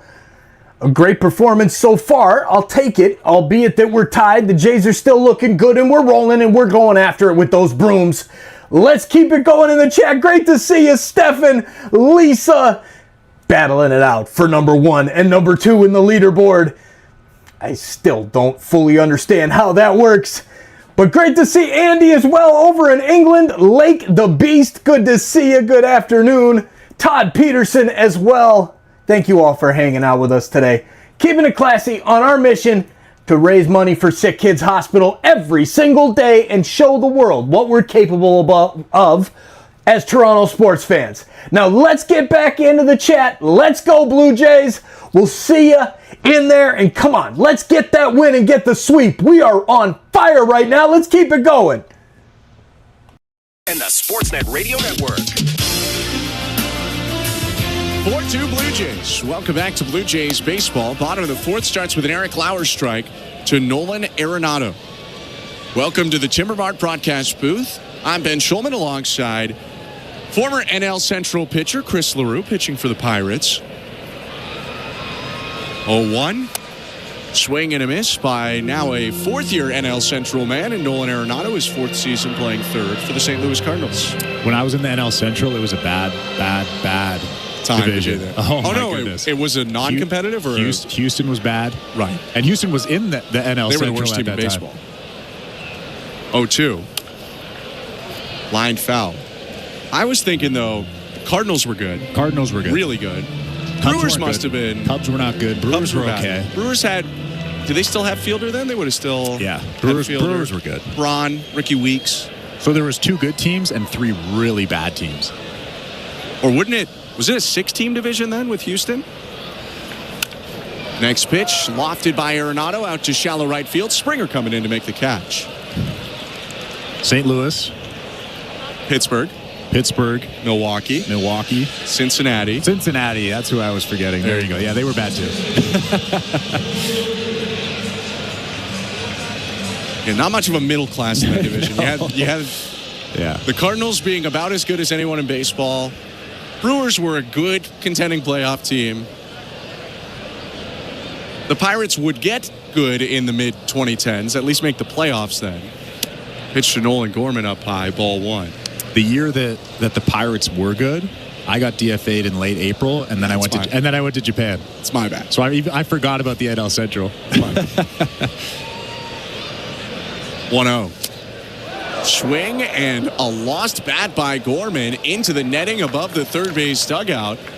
Was that Ollie Marble that made the catch on the bat? I think it might have. It hit the netting and then he caught it. I don't think he caught it on the fly. Still, I'll take it. Maybe Gorman asking for more playing time, throwing the bat right at his manager. I don't think that'll do it. No. That's a pretty nice play though. I like that. He's got a leg up kind of on the railing. He looks pretty relaxed. I like that he didn't move at all. He just stuck a hand out, caught it, handed it back to the bat boy. 1 out, bases empty, bottom of the fourth. Lauer winds and delivers. 1-1 pitch, sprayed foul to the left, 1-2.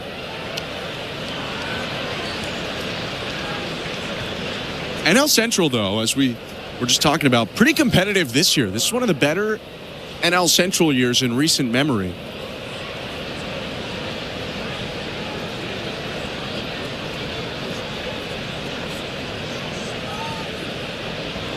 The 1-2.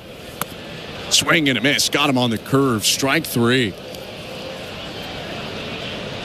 2 down in the bottom of the fourth as the Cardinals are trying to fend off the Milwaukee Brewers, who started the season slow but are now half a game back of St. Louis. St. Louis 36-31 with 3 straight losses. Brewers are 36-32, and even the fourth place Reds enter today 35-33. Pitch to Joel Pozo, bounced high, foul, third baseline, 0-1. And Eric Lauer now at 68 pitches. John Schneider has some interesting decisions to make over the next 15 to 20 minutes. Where does he get Spencer Turnbull up? Does he shelf Spencer Turnbull and go to the higher leverage guys in that bullpen? I say the latter, but who am I? 0-1. Chris LaRue. The 0-1 popped up, foul, first base side, long run, Heineman toward the dugout. Vladdy calls him off, makes a two-handed catch, and ends the inning. Well, we might see a whole lot of Lauer if this keeps going. Back-to-back scoreless innings for the Blue Jays left-hander who hasn't allowed a hit since the second. Blue Jays 4, Cardinals 2 through 4 innings. You're listening to Blue Jays Baseball, brought to you by your local family-owned Crown Rust Control Center, streaming on the Sportsnet app and the Sportsnet Radio Network. Hear what people are saying about Sam Roberts' show on Faction Talk. What my mom would listen to in the car. Why is everyone naked? It really saved me. Pretty funny, but brutal. Hey, it's Sam Roberts. Every morning, the crew and I try to make sense of some of the most absurd stories going on in this world of ours. One gorilla versus 100 men. He spit fake blood at the owner of Warner Brothers' dog. We're going to talk to the most interesting people on the planet. I just went in, took my clothes off, and came out the front door. So tune in to Sam Roberts' show every morning on SiriusXM Faction Talk, channel 103, or on the SiriusXM app.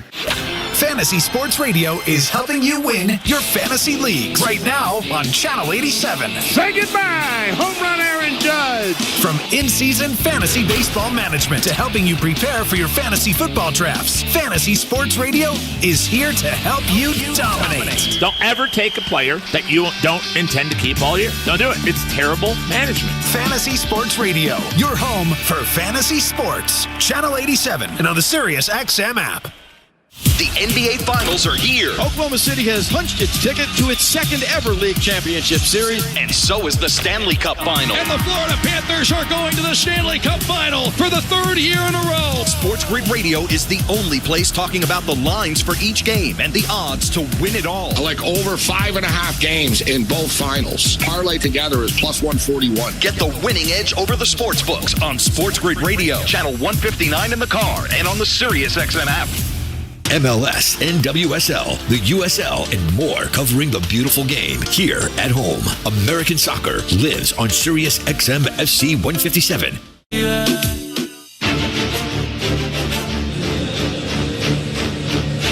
Top of the fifth, Blue Jays at Busch Stadium. They've already taken the series, winning the first two, and they're leading Game 3, 4-2 over the Cardinals. Lefty Matthew Liberatore deals to George Springer. First pitch swinging, it's lifted out to right center field. Burleson waves his arms in the air, and the right fielder makes the catch, sunglasses on. 1 out. How many people that are just tuning in just realize the score after work or something? They're on the way home from work, and they're thinking to themselves, they're not doing it again, are they? First question. They're off work at 3:38 whatever. Eastern? No, I'm kidding. But no, it is incredible. The Blue Jays have played such good baseball recently, winning 4 straight series, and the first pitch to Ernie Clement up high, ball 1. You would have said, odds are against them. Tough to sweep teams, especially on the road, especially a good team like the Cardinals. 1-0. Swing and a high fly ball. Deep left field. Hook into the corner. It's gone. Solo homer, Ernie Clement. Home run number 4 on this season. He keeps pounding lefties, and the Blue Jays have scored 5 in a row. They lead 5-2. Well, I don't know how he got to that pitch. Hit that thing 104 miles an hour. It was a fastball at 93, up and in. I mean, he just continues to hit tough pitches hard. Fastballs up, fastballs in. I mean, get that man his own jacket. That thing is too big. He will slip into the slightly oversized for him home run jacket. And now David Schneider up. First pitch high and outside, ball 1. Don't look now. Ernie Clement with a double, a single, and a homer in his first 3 at-bats is officially on cycle watch. I'm looking now. 1-0. High, 2 balls, no strikes. So 5-2 for the Blue Jays. 1 out, bases empty, top of the 5th. We've seen a little bit of a look at Eric Lauer in the dugout. Looks like he's still in the ball game as the 2-0 pitch is hit high in the air out to center. Hunched over, walking to the left, Victor Scott makes the catch. 2 outs. I think Eric Lauer is still in this ball game. 69 pitches, 48 strikes. Like we talked about before the broadcast, he threw 85 pitches on May 23rd in his last start. So I would imagine that he could potentially go 80 to 85 pitches, maybe 1 more inning. And this Cardinals lineup, we mentioned a bit earlier, probably better set up for lefties right now than righties. So why not push Lauer? He's pitching better as the game goes on. First pitch up top to Miles Straw, ball 1. Straw with a bunt single, started the 2-run 4th. He's 1 for 2. 1-0. Big curveball misses high. Let's go quickly to the St. Louis Bar and Grill out-of-town scoreboard. Some finals already today. The Phillies won 7-2, just wrapped up a win over the Cubs. Guardians beat the Reds 11-2, and the Pirates beat the Marlins 5-2. All of the winners, the home teams today. 2-0 pitch lifted by Straw, a former Guardian and Astro. It's lifted foul into the netting right side. 2 balls and a strike is his count with 2 outs.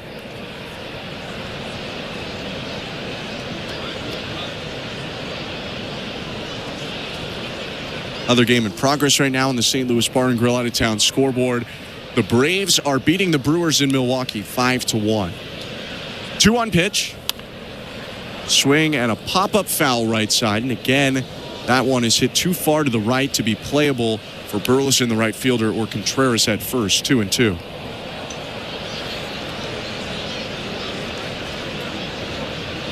Liberatore wiping some sweat on his white jersey. 86 pitches for the lefty, who stretches out his arms, brings his glove up to the chin. Into the wind to 2-2. Rolled over foul, third base side.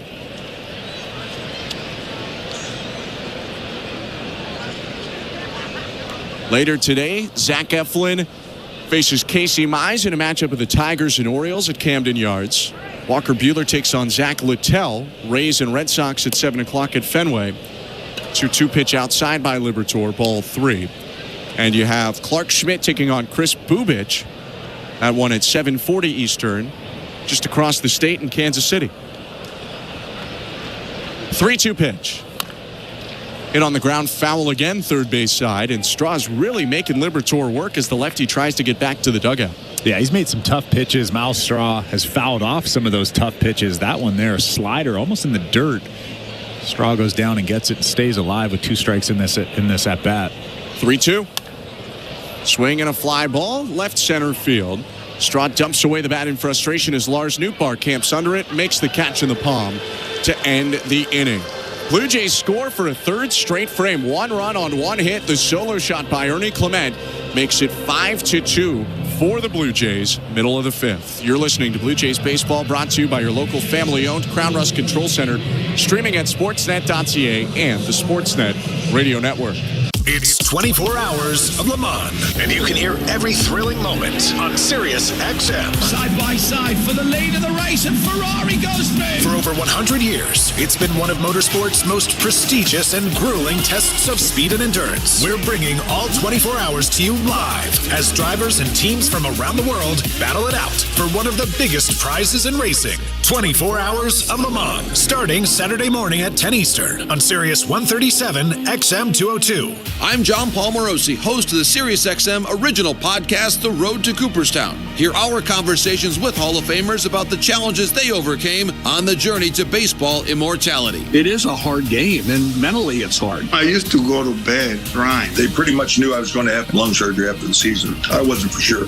Would I ever play baseball again? The Road to Cooperstown is the official podcast of the National Baseball Hall of Fame and Museum. Episodes are available now on the SiriusXM app or wherever you get your podcasts.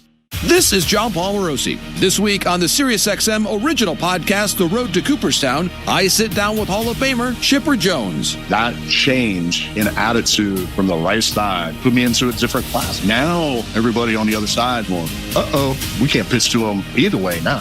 The Road to Cooperstown airs Saturday at 9 a.m. Eastern on MLB Network Radio, SiriusXM 89, and the SiriusXM app. New episodes drop every Tuesday wherever you get your podcasts.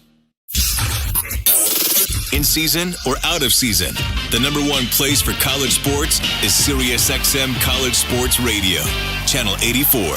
Sportsnet Radio Network. Blue Jays baseball is presented by Crown Rust Protection. 5-2, the Blue Jays leading the Cardinals, bottom of the 5th. Eric Lauer still on the hill. His first pitch misses up top to Victor Scott, ball 1. Pair of left-handed hitters to start this inning. Victor Scott and Lars Nootbaar on deck. 1-0. Swing and a line drive into left field. A base hit. Cutter high but out over the plate, and Scott with a slow swing got around that ball to hook it into right field for his first knock of the day. Wasn't a bad pitch from Eric Lauer, but Scott really stays on it. Now you have to be careful with him at first base. He's got a lot of stolen bases, 17 stolen bases on the season as Braden Fisher starts to get loose in that Blue Jays bullpen. We are expecting, or were expecting coming into today, a Spencer Turnbull Blue Jays debut. We'll see if we get that. Pitch to Lars Nootbaar. Hit on the ground towards second. Sliding stop. Schneider zips the ball over to first for the out. That's a real nice play from Davis Schneider, who essentially threw from his knees with probably dirt and scrapes all over his hand. Up to second goes Scott. There's one out. That is a tough play. For a second there, I thought that was Andres Jimenez at second base. What a play from Davis Schneider. A big out in this ballgame. And it looks like that will be the last out for Eric Lauer. He gives up 2 so far in 4 1/3. He is responsible for the runner in scoring position, with the Blue Jays leading 5-2 and a runner on second. Toronto is going to go into its bullpen for the first time. Pitching change brought to you by Home Hardware, the official home improvement retailer for the Toronto Blue Jays, locally owned, genuinely Canadian. Braden Fisher jogging in. We go over to our host today, Show Ali. Thanks very much, guys. Let's check out that St. Louis Bar and Grill out-of-town scoreboard in the NBA. The finals got underway in Game 1 with a real bang. The Pacers taking it with a literal last-second shot made by Tyrese Halliburton. Game 2 was a few nights ago. Wasn't as close. The Thunder blew away the Pacers, 123-107.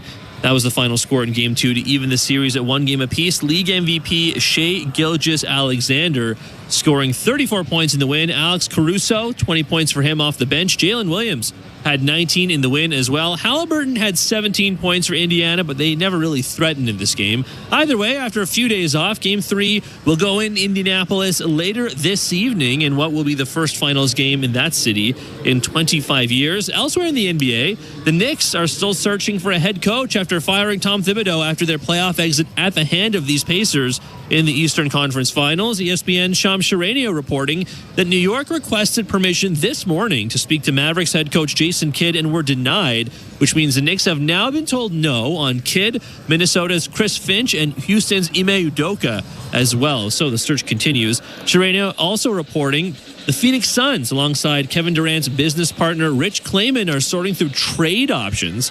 Charania saying interested teams include Houston, San Antonio, Minnesota, Miami, and the Knicks in New York as well. Blue Jays baseball, as always, is brought to you by Crown Rust Protection. Let's get you back to the action. Here are Ben Schulman and Chris LaRue with the call. Thank you very much, Joe. Eric Lauer out of the ball game. He pitches into the 5th inning, and now the Blue Jays will give it over to Braden Fisher. Runner on second base. 5-2 lead for the Blue Jays with 1 out in the bottom of the 5th.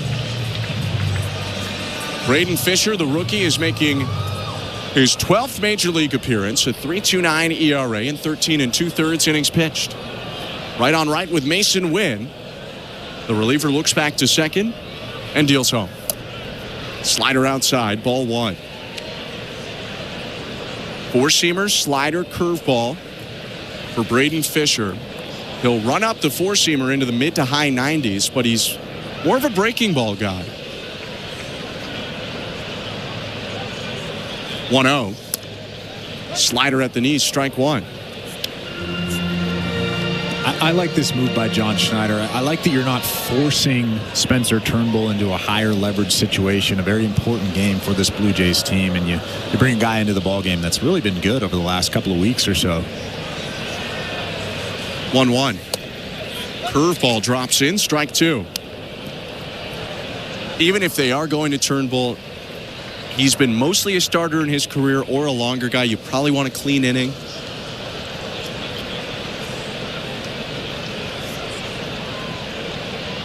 One-two pitch. Slider lifted very high over first base. Vladdy shielding his eyes with his left glove hand. Now makes the catch. 2 down. And in Braden Fisher's last ball game on June 8th against the Minnesota Twins, he did go 2 innings. So Braden Fisher likely will go into the 6th inning, potentially even the 7th inning here if he can get out of this quickly. But I like what he's done this season. He did have that little speed bump where he started a ball game and gave up 5 earned runs. But other than that, he's been lights out. As a pure reliever, he's been dominant. 2 outs, pitch to Ivan Herrera. Swing and a miss at the slider, 0-1. The small, subtle differences in the slider and curve seem to get guys off balance, and right when they time it up, he elevates the fastball looking for strikeouts. A look to second at Scott, the 0-1. Slider in the dirt, down and away. Good block by Heineman. 1 ball, 1 strike. More sliders today. In his last outing, he threw a lot of those big breaking curveballs, which I'm a big fan of that pitch. It's a lot harder to hit that big breaking curveball that just kind of drops through the strike zone than that slider that stays in the strike zone.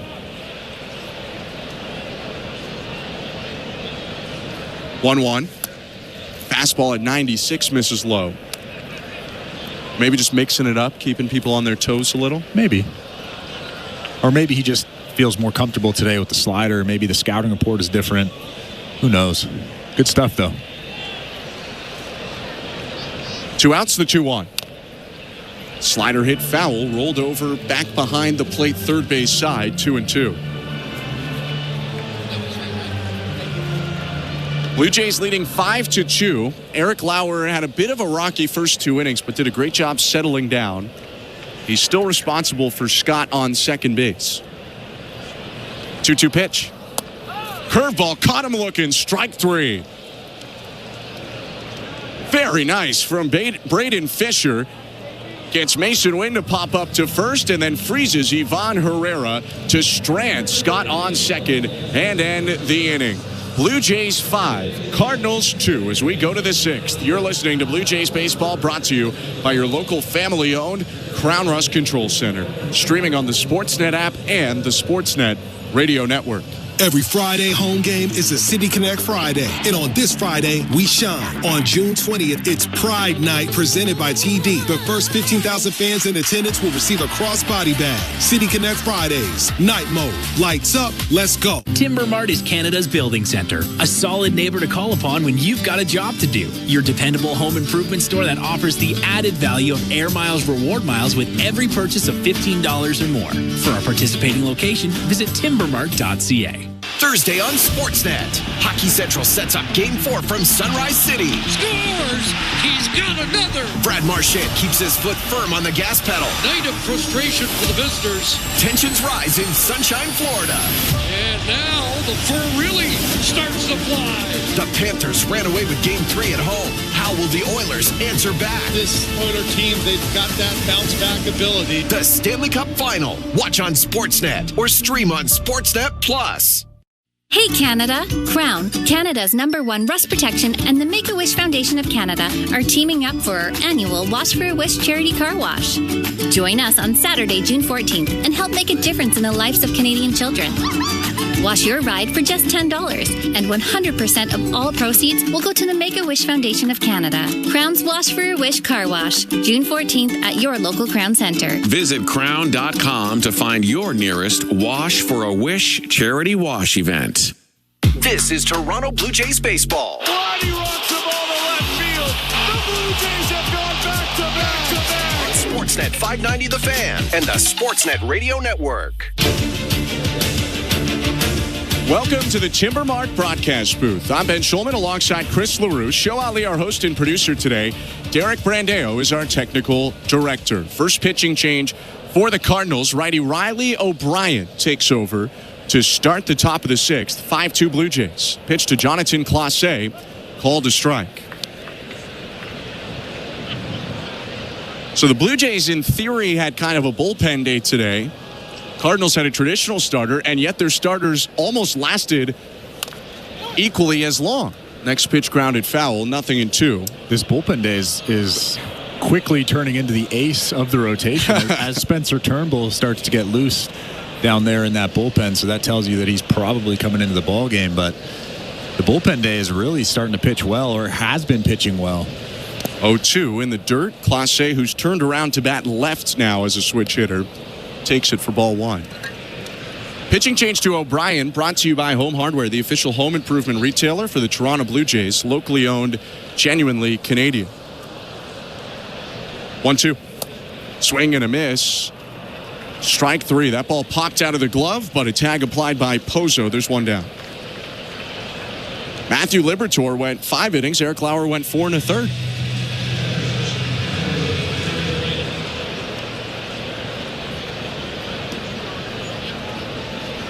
Now O'Brien making his second appearance of the series, 6th of the season, entered this game with a 5.68 earned run average in 5 games.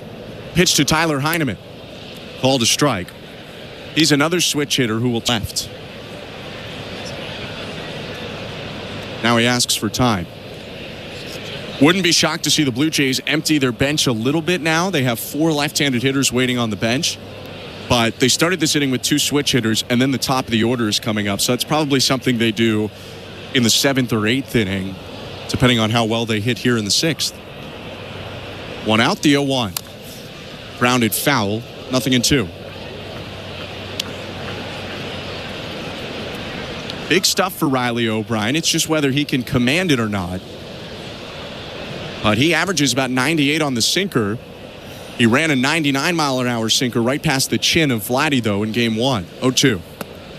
Downstairs with the curveball at 85. 1 ball, 2 strikes. I mean, we talked about this a little bit in his last outing in this series, but big stuff, big fastball, and oh yeah, he was drafted by the Tampa Bay Rays. So you know there's something there. 1-2 pitch, lined out to left field, sinking and caught on a slide by Lars Nootbaar. Finally some luck going against Tyler Heineman as he has a hit taken away from him, and there are 2 down. That's a pretty good approach again from Tyler Heineman. It was a sinker at 98 miles an hour on the outside part of the plate, a little bit elevated, and he just went with it, hammered that ball on a line to left field. But Lars Nootbaar with a great play, taking that base hit. It went away from Tyler Heineman. Very good outfielder. Started in the outfield for Japan in the 2023 World Baseball Classic. First pitch to Bo, down and away, ball 1. He actually just saw some of his former 2023 World Baseball Classic winning teammates in Shohei Ohtani and Yoshinobu Yamamoto. 1-0. Outside, 2 balls, no strikes. Do we know if he speaks Japanese? I believe he does, yes. That's impressive. That's a difficult language to learn.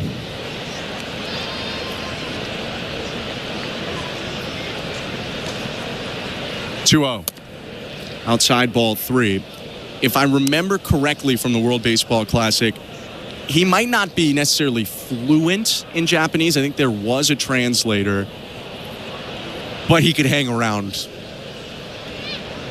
and still chat with people. 3-0 pitch inside, 4-pitch walk to Bo Bichette as the command fades there for O'Brien. He's aboard with 2 outs. Riley O'Brien's got a great arm. That last sinker was 98 miles an hour, almost in on the hands of Bo Bichette. You can see just how uncomfortable he was. Takes a 4-pitch walk, but I mean, that arm's pretty good out there. He just has to harness that stuff. He'll get another matchup with Vladimir Guerrero Jr., who gave him quite the stare down when he nearly hit him in the head with 99 2 days ago. The pitch. Sinker on the outer edge at 97, strike 1. Quick look at the St. Louis Bar and Grill out-of-town scoreboard. After the Blue Jays go to Philly, they'll come home and take on the Arizona Diamondbacks, who are trailing 1-0 right now to the Seattle Mariners. That game in the 2nd inning. 0-1. Outside, 1 ball, 1 strike. Another good team. This stretch has been really difficult. It was a Jorge Polanco RBI single to get the Mariners on the board in that one. All of our out-of-town scores brought to you by St. Louis Bar and Grill. Bichette on first, 2 outs, 5-2 Blue Jays, top of the 6th. The pitch. Swing and a foul back. Vladdy just missed a slider that hung over the inner half. It's 1-2.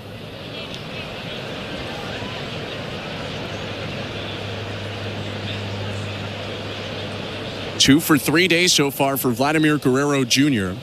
Also has a run scored, stole a base, and has an RBI. 1-2 pitch. Swinging a bouncing ball fielded off the mound by O'Brien. Walks toward first and tosses over there to make the play and end the inning. No runs, no hits, 1 left for the Blue Jays, who still lead 5-2, middle of the 6th. Spencer Turnbull into the ball game next. You're listening to Blue Jays Baseball, brought to you by your local family-owned Crown Rust Control Center, streaming at sportsnet.ca and the Sportsnet Radio Network. Songs that make dads nod with approval. Where air guitar is a sport, the socks are white and mid-calf. Dad rock undeniable dad jams. And jokes so bad, they're good. Listen now through Father's Day on Channel 105 on most radios. And stream it year-round in the SiriusXM app.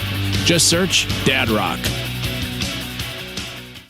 No one brings you the passion of the beautiful game quite like SiriusXM FC. Would you believe this? Whether it's live matches from the EPL, MLS, the NWSL, or the UEFA Champions League. This is sensational! Or live talk shows featuring the sport's most entertaining experts. You don't get to say, I don't feel like making that play right now. You make the play. It's the world of soccer at your fingertips. How mouth-watering is that? SiriusXM FC, channel 157 in the car, and streaming on the SiriusXM app. This is Dave LaGreca, creator of the biggest pro wrestling show on the planet, Busted Open. Don't miss myself and my Hall of Fame cast and crew as we break down every story in and out of the ring and talk to the top names in the business, like the legend himself, The Undertaker. I'm actually glad to be on a real show. Catch Busted Open live every day from 9 to noon Eastern on SiriusXM Fight Nation, channel 156, and on the SiriusXM app. The Blue Jays are in flight, leading 3-0. Blue Jays fans, this is Ross Atkins, and you're listening to Blue Jays Baseball on Sirius XM. Radio brought to you by Home Hardware, the official home improvement retailer for the Toronto Blue Jays. Locally owned, genuinely Canadian. 5-2, the Blue Jays lead, bottom of the sixth, and it's a Blue Jays debut for the right-hander Spencer Turnbull. 6'3", 210 pounds, born in Alabama, a second-rounder by the Tigers out of the University of Alabama in 2014. He's about to throw a pitch in what will be his 7th Major League season. Righty winds, looks down, kicks and delivers to Wilson Contreras, and the first pitch is lined out to left field, down for a base hit, bouncing into the wall. Picked up by Clase, and a toss over back to the shortstop Bichette as Contreras jogs into second with a leadoff double. Well, like we saw last night, Wilson Contreras is very good at ambushing, looks for that fastball over the heart of the plate. Spencer Turnbull probably just trying to get ahead, was trying to go in there. Fastball wasn't terrible at 92 miles an hour inside, but Wilson Contreras expecting a fastball, ambushing that fastball, and ending up at second base. It's Contreras' 7th extra base hit of the month. He had 8 each of the 2 previous months, and we're not even halfway through June. Pitch to Alec Burleson. Swing and a miss at a sweeper over the middle, strike one. So the mix for Turnbull, it's pretty deep for a guy who's often started in his career. 4-seamers, sweeper, sinker, curve, changeup, slider. Righty from the stretch, looks to second, deals home. Swing and a pop-up. Shortstop Bichette going back onto the shallow left field. Grass gets out of the way for Clase, the left fielder, who makes the catch. 1 out. That's an important out in this inning. Now you can really focus on that batter, not worry about that guy standing at second base. It's been few pitches. Sorry, Chris. It's been only 3 pitches, but you had mentioned that first fastball. We're seeing a little more velo right now than we did in the minor league rehab appearances, and that would be a good thing. He averaged about 89, 90 on his fastball then. Last year he was 92. He's not a flamethrower, but he had a career best ERA at 92 miles an hour. Yeah, but you can get away with a little bit more living at 92 than you can at 89. You throw that fastball in at 89 right down the middle, chances are it's getting hit pretty hard somewhere. Nolan Arenado up, and the pitch. Slider for a strike. Blue Jays reached a deal with Turnbull in the middle of this season. He had 35 days to pitch in the minor leagues. Made 5 different rehab appearances, 3 at Dunedin, 2 at AAA Buffalo. Pitches low, 1 ball, 1 strike. The overall numbers weren't that great, but there is a lot that goes into rehab outings that makes it very different than a major league game. Red-haired righty looks to second, and now the 1-1. Swing and a miss, 1-2. And for me, look, if you're on the other end of the radio and you think I'm making an excuse, that's fair. For me, if you dominate, get shelled, or anything in the middle in rehab, it doesn't matter that much. It's more about health and mechanics and build-up probably than anything else. 1-2. Breaking ball, hit on the ground to third, fielded deep. Clement turns his feet, skips a throw over to first. A nice hop up to the head of Vladimir Guerrero Jr., who makes the pick. 2 down. And this might sound like an excuse as well, but technically speaking, this essentially was Spencer Turnbull's spring training. It was. And when you think about spring training, most guys outside of the guys that have played winter ball and are mid-season form in spring training, the velocity's down. The stuff is down. It's not as sharp. The location is not as good. Sounds like an excuse, I know. But that's where he was. That's probably better than my reasoning, honestly. Not to mention he was coming off a right lat strain that ended his year early last year. So even as a free agent, he probably could not train as much in the offseason as most other guys could. And after giving up that double on the first pitch, 2 quick outs, facing Nolan Gorman now, runner on second, 5-2 Blue Jays. And the first pitch is a pretty wicked changeup that misses low, ball 1. 5-2 Blue Jays, bottom of the 6th. The Blue Jays debut of Spencer Turnbull, 32-year-old right-hander. 1-0. Changeup again, hits the outside corner for a strike, 1-1. It's a pretty good pitch. He can continue to throw that thing at the bottom of the strike zone. That'll be an effective pitch for him.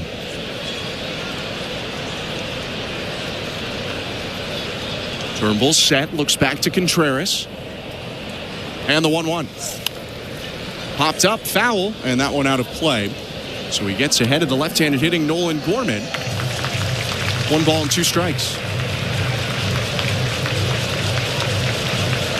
Potentially, as Turnbull continues to really build up at the major league level, he could be in a spot where he could make traditional starts at some point. Inside move to second, Contreras with a big shuffle back toward the bag. But no throw by Turnbull. Right-hander has made 67 starts out of his now 79 major league appearances. Most of them with the Detroit Tigers. 1-2. Swing and a miss. Strike 3 gets him on a curve in the dirt, and it's a scoreless first inning in Blue Jays blue for Spencer Turnbull. He bounces back from the leadoff double, makes it no runs on a hit, 1 left, and as we go to the 7th, 5-2, the Blue Jays lead. You're listening to Blue Jays Baseball, brought to you by your local family-owned Crown Rust Control Center, streaming on the Sportsnet app and the Sportsnet Radio Network. At Crown Rust Control, protection runs deep because every Crown Rust Control Center is owned by a local family who cares beyond business. Your Crown Rust Control is 100% committed to their product, to you, to their community, which is your community. Protecting you and what matters to you is equally important as protecting your vehicle. Did you know spring's the best time of year to protect your vehicle from rust? For a special spring offer, find your local family-owned Crown Rust Control Center at crown.com. Knock all your summer projects out of the park with Home Hardware, the official home improvement retailer of the Toronto Blue Jays and your DIY partner in making your dream home a reality. From gardens to garages, back decks to front doors, refreshes and renos, we're here to help you cover all your bases and make every summer project a home run. Visit any of our 1,000+ Home Hardware and Building Center locations, where we're proud to be locally owned and genuinely Canadian. 1-877 Cars for Kids. KARS Cars for Kids. 1-877 Cars for Kids. Donate your car today. Donate online at carsforkids.ca. That's cars with a K. Pickup is quick and easy. You'll benefit a child and get a maximum tax credit. 1-877 Cars for Kids. Donate your car today. Donate today, and your car can be gone tomorrow. Hey, this is Kevin Gosman. You're listening to Toronto Blue Jays Baseball on the Sportsnet Radio Network.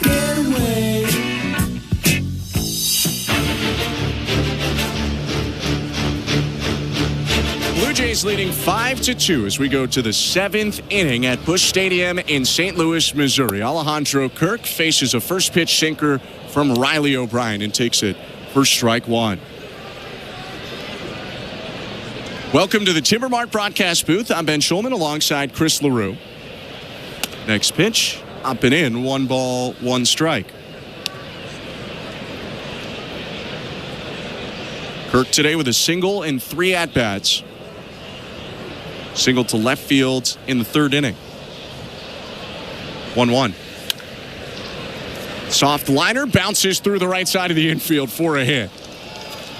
2-hit day for Alejandro Kirk, because why not? He's aboard to lead off the seventh. And opposing teams continue to shift him kind of to the left field side, and he just continues to pepper that right side of the infield, finding a way to get that baseball to the right side through that hole. That pitch was actually in off the plate. Little excuse me base hit to right field, but he continues to stay hot. Pitch to George Springer. Up and in, ball one. And I just don't get it. I've looked at the directional hit chart for Alejandro Kirk. There's no computer that would tell you he's likely to hit the ball to left. He's sprayed the whole field the whole year. 1-0. Swing and a miss. Pretty good curveball there. Gets Springer out in front. 1-1. And how nice would it be for the Blue Jays to get another run here in the top of the seventh inning, up by 3 runs. You've seen what's happened over the last couple of games. Yeah, there's been no safe leads in St. Louis. 1-1. Swing and a liner out to center field, down for a base hit. A lot of topspin on that one. After it got through the infield, it dove straight down into the grass. Up to second goes Kirk, and Springer's got his first hit today. 2 on with nobody out. That slider was actually off the plate outside. George Springer does a good job covering it and just getting the barrel to it. Didn't hit it all that hard, but got enough of it to dump it out in front of Victor Scott out in center field. Wouldn't be shocked if we see Ollie Marble go to some higher leverage relievers. They haven't really used them in this series because the Blue Jays have led so often. Pitch to Ernie Clement, rolled over foul, 0-1. And we saw Helsley, but they were leading in the ninth in game 1 of the series. And that day we saw Phil Maton in extra innings, but they've gone low leverage when trailing, even in close games. And you could argue it's hurt the Cardinals a few times. 0-1. Swinging a grounder, hook to third. Arenado races to third for 1, throws to second for 2. And that's a double play. I thought he was thinking about a triple play for a second. Clement's got too much speed for that. But Arenado cuts down both of the runners, leaving just the batter runner, Clement, to reach first on a fielder's choice double play. Well, it's such a smart play from Nolan Arenado. A lot of third basemen would make that play. They would run to third base, get the sure out there, and they try to throw across the diamond to get that guy at first base. Nolan Arenado knows that Ernie Clement has a little bit of speed. He knows that he probably doesn't have enough time to throw that ball across the diamond, so he throws it to second base and gets the out there too. Springer just looked up at him as after he was retired at second like, you're kidding me. That play never happens. Pinch hitter now for the Blue Jays. Andres Jimenez is in for Davis Schneider. Swing and a miss from the second baseman who hit a 3-run homer yesterday. Are you surprised that Ernie Clement didn't sacrifice bunt there from what we've seen from John Schneider over the last couple of weeks or so? I'm not, because Clement is 3 for 3 today with a double and a homer. If he didn't have the double and homer, then I'd be more surprised. 0-1 pitch. Clement takes off from first. Pitches a ball, throw down to second, got him. Ernie Clement looks a little bit stunned. We'll see if the Blue Jays want to take a look at this. It was close, but for now, Clement caught stealing by Joel Pozo. Blue Jays are going to challenge. I mean, we haven't seen a replay yet, but I thought he was safe. I thought that was an easy call. We'll see. But why not use your challenge if you're John Schneider here? Get that guy in a scoring position with 2 outs. First look was a little obstructed by Dan Bellino being in front of the camera, but he looked safe again. But the important thing on every review, call on the field, it being out, is a major deal. We haven't seen a good vantage point yet. We've seen the same replay 3 different times, and I really can't tell because the umpire is in the way of our view, but we'll have to get a better angle before I can make my judgment. You know what you haven't heard? A big cheer from the Busch Stadium faithful. So I don't know how they're feeling about this. Well, they're probably getting the same angles that we're getting, and they're thinking that we have no idea.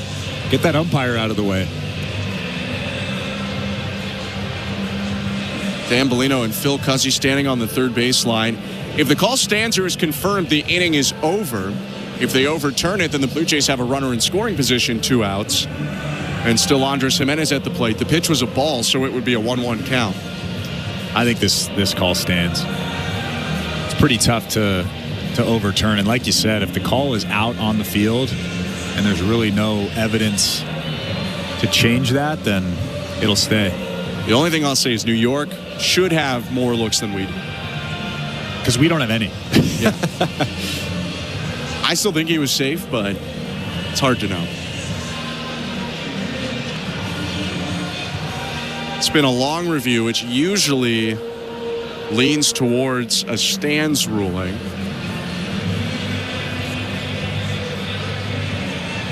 How about Ernie Clemento showing off that speed? He can run a little bit. I mean, he can certainly run. Per sprint speed, he's the fastest Blue Jay, but in terms of stealing bases, he can run a little bit. Not a huge base stealer, though. Only a couple of stolen bases this season.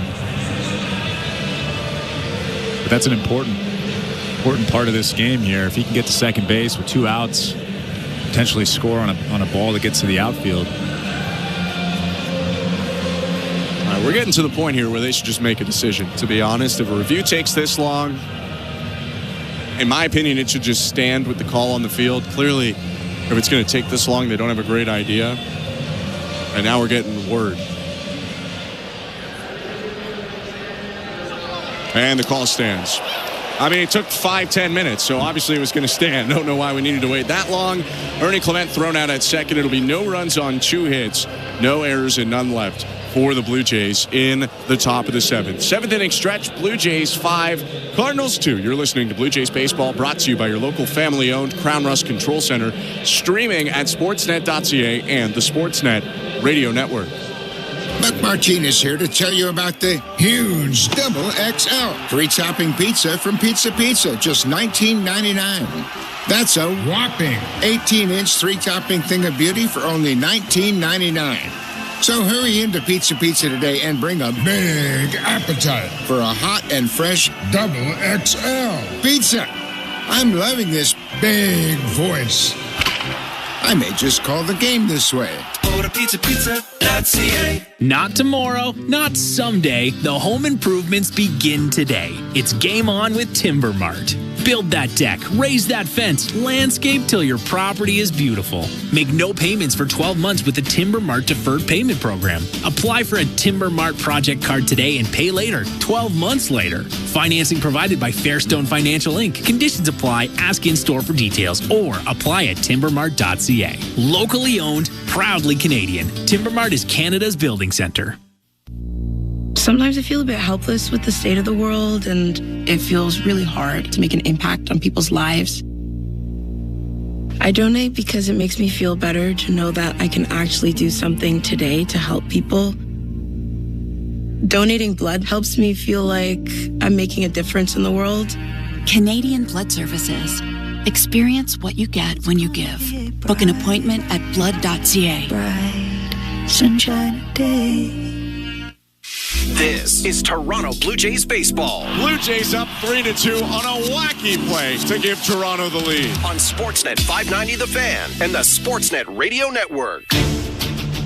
This copyrighted broadcast is presented by authority of Rogers Blue Jays Baseball Partnership and may not be reproduced or retransmitted in any form, and the accounts and descriptions of this game may not be disseminated without the express written consent of Rogers Blue Jays Baseball Partnership or the Sportsnet Radio Network. 5-2, the Blue Jays are leading the St. Louis Cardinals, bottom of the 7th. Andres Jimenez came in to hit for Davis Schneider in the top of the 7th, and he'll play his defensive spot now, taking over at second base with the Blue Jays protecting a lead.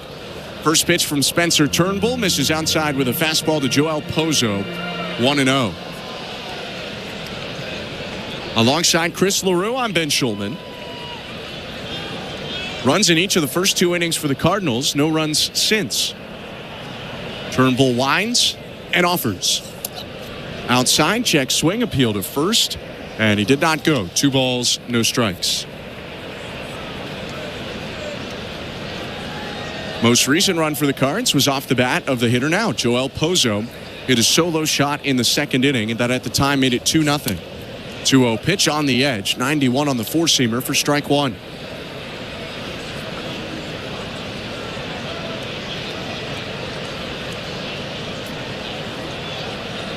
Turnbull shrugs the shoulders.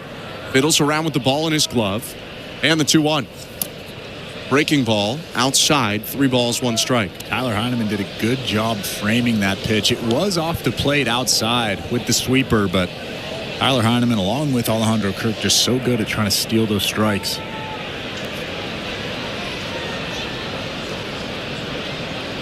The 3-1. Check swing. He went around on a breaking ball just off the plate. Phil Cuzzy didn't need the appeal. He pointed himself. It's full count.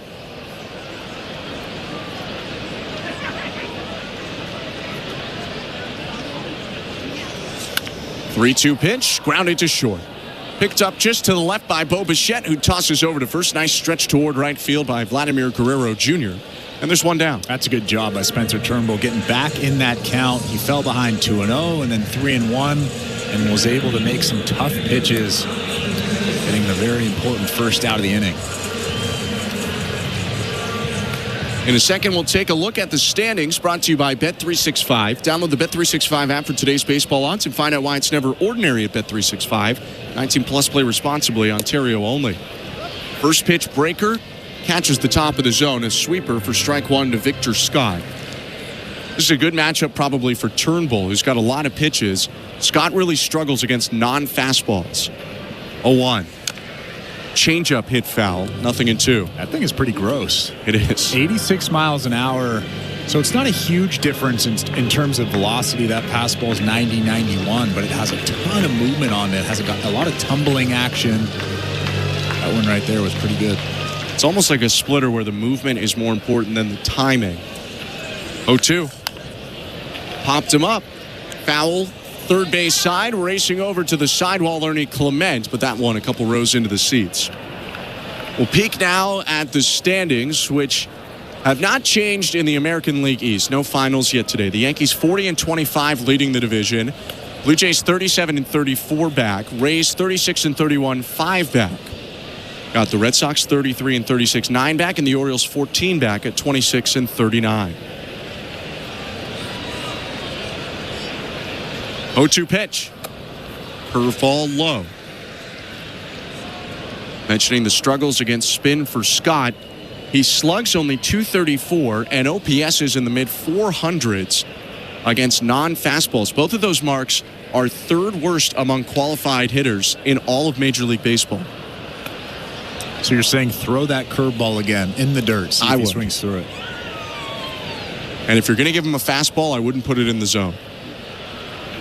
The 1-2. Changeup low.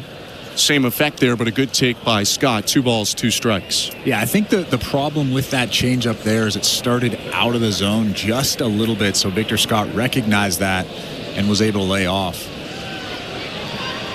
A wind in the 2-2. Fastball hit hard on the ground through the right side. A base hit into right field.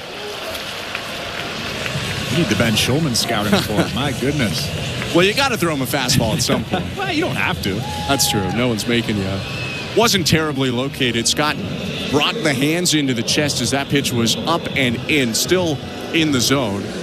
And that's the second hit today for the speedy Victor Scott. And with 1 out in this inning, I'm assuming that Victor Scott will attempt to steal second base at some point during this at-bat. 5-2 Blue Jays. 1 out, bottom of the 7th, and the pitch to Lars Nootbaar. Sweeper for a strike at the top of the zone. But then at the same time, you're down by 3 late in the ball game. You don't want to take a chance and take the bat out of your team's hands. I don't know what you do here.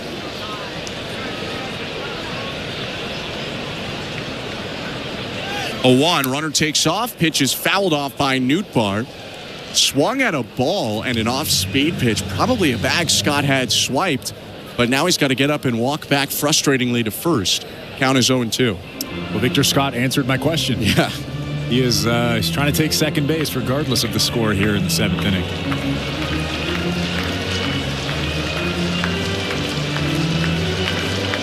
Scott has 17 stolen bases. He's been caught once.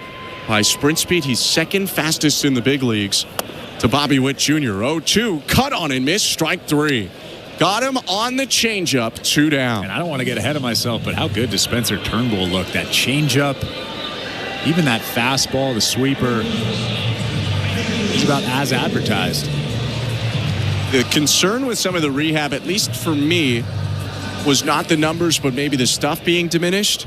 But he has put a lot of those concerns aside. Fastball velo is up from his rehab. Sharpness of all of his non-fastballs looks really good. And there's a first pitch sweeper to Mason Wynn for strike one. And this isn't an easy spot to be in. Coming in a higher leverage situation, your team's up by 3, and the Blue Jays have been good. So as a pitcher, you want to come into this situation and do well. So you're putting a lot of pressure on yourself. Step off, throw to first. Scott dove back in safe. You don't want to be the new guy that's ruining everything or messing with the mojo, and Spencer Turnbull's doing a good job not messing with that mojo. 5-2 Blue Jays, 2 outs, bottom of the 7th. Runner on first in the 0-1. Runner takes off, pitches a strike, throw to second. Not in time. Hard to get that guy. Pretty good throw from Heineman. But Victor Scott as fast as they come. I think that was a perfect throw from Tyler Heineman. Really good release, quick release, perfect throw to the second base side of the bag. And Victor Scott just really quick. Pitch was called a strike, though. It looked like Wynn was taking all the way to allow the steal. So it's 0-2. The pitch. Popped up. Middle of the diamond near second. Andres Jimenez calls for it, and the second baseman makes the catch to end a second scoreless inning for Spencer Turnbull. Pretty good start to his Blue Jays debut. We go to the 8th with the Blue Jays leading 5-2 at Busch Stadium. You're listening to Blue Jays Baseball, brought to you by your local family-owned Crown Rust Control Center, streaming on the Sportsnet app and the Sportsnet Radio Network. The NASCAR Cup Series is on SiriusXM. We're back on the track Sunday, 2 p.m. Eastern. It's the Viva Mexico 250 from Autodromo Hermanos Rodriguez on SiriusXM NASCAR Radio Channel 90 and on the SiriusXM app. For up-to-date betting lines, fantasy plays, and the latest NASCAR news, catch the pre-race show before every Cup Series race. Plus, 2 hours of post-race coverage on SiriusXM NASCAR Radio Channel 90. Cheers, Insiders! Thank you for hanging out with us tonight, this morning, middle of the night, middle of the afternoon, wherever it is that you're hanging out with us, listening to the Blue Jays, chatting it up, keeping it classy. Thank you. Thank you. Thank you. You all rock. You are awesome. We appreciate you hanging out with us, cheering on our Blue Jays, because our Jays are special. This season, we've got something. These kids are going to put something together, I have a feeling, and we have a chance to make a playoff push, and we got to get behind them. And I'm just here to say thank you to you, you, for being here and making a difference with us here on TSI, making this awesome place to hang out for people, sports fans all over the world, and making that difference with SickKids Hospital in Toronto. As a percentage of our revenue from every single game is donated to SickKids Hospital. We are over $12,000 in our first year of donating and fundraising for SickKids Hospital. That's impressive. And that's on you and everybody else who's been here during a Toronto Sports Insider Live. Now let's get back to the baseball. Come on, Blue Jays. Let's go get a playoff spot. Isn't that pretty? That's so pretty. I just love these awesome plaques and play buttons. Thank you, Insiders, Blue Jays fans. Thank you for helping us reach this amazing, amazing milestone. Called strike. This pitching change is brought to you by Home Hardware, the official home improvement retailer for the Toronto Blue Jays, locally owned, genuinely Canadian. Roycroft's ERA up to 8.18 after the Blue Jays put 2 on him in an inning yesterday. 0-1 outside, 1 ball, 1 strike. The 6'8", 230-pound Roycroft was an undrafted signing out of Aurora University. A multi-sport athlete. And the fastball's up to like 98, 99 miles an hour. 1-1. Swing and a foul off, 1-2. Pitched part of 2 different seasons in independent ball out of school. Struggled in the first one, then really took off and got into affiliated baseball.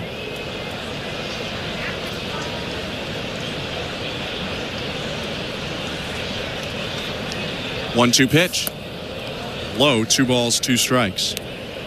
I will admit, though, I'm a little surprised that the Cardinals are continuing to go to some of their lower leverage guys. I know they're down 3, but they're on the verge of being swept. 2-2. Chop foul third base side. And if you look back to yesterday, they brought in Roycroft down 2. He gave up 2 in the 9th inning. And then that ended up being the difference because the Cardinals staged a comeback. Blue Jays won by 1 run. 2-2 again. And again, fouled off to the left. I tend to agree with you. It's almost like the Cardinals coaching staff thinks that, or is acting like this game is over. And the Blue Jays have already won this ball game. I think that if you bring in the higher leverage guys, you keep this at a 5-2 ball game and give your offense a chance to climb back into this game. 2-2 pitch, just low with a wicked 96-mile-an-hour sinker. So it is a pretty good point that you bring up. I'm kind of perplexed as well. Look, if you'd won the first 2 and you're St. Louis, fine. But a bunch of your high leverage guys have only gone once or haven't gone at all in this series. 3-2. Outside, ball 4. Let's go over quickly to the St. Louis Bar and Grill out-of-town scoreboard. NBA Finals action takes place tonight from Indiana, where the Pacers host the Thunder. Will it be Shai Gilgeous-Alexander and Lou Dort of the Thunder prevailing? Or Andrew Nembhard, Benedict Mathurin, Tyrese Halliburton, and Pascal Siakam for the Pacers? First pitch to Miles Straw, bunted toward first base. Nice play. Roycroft underhanded gloves it and flips to first for the out. Up to second goes Jimenez on the sacrifice bunt. How clutch is it that you get the night off so you can watch that basketball game? Will you be watching? Are you into it or no? Probably not. I mean, I'm not into it. I just don't care enough to spend 3 hours of my night watching it. Fourth quarter. Tune in for the fourth quarter. Highlights. Halliburton in the fourth quarter is must-see TV. But fine. You can go to Sportsnet Central in the morning and watch it there. All of our out-of-town scores brought to you by St. Louis Bar and Grill. First pitch to Jonathan Clase is sprayed foul to the left, 0-1. And how about John Schneider again playing small ball, bunting Andres Jimenez over to second base. Well, that extra run could do a lot for the Blue Jays, especially when you think about a potential 9th inning coming up and no Jeff Hoffman available today. 0-1. Fouled off again, 0-2.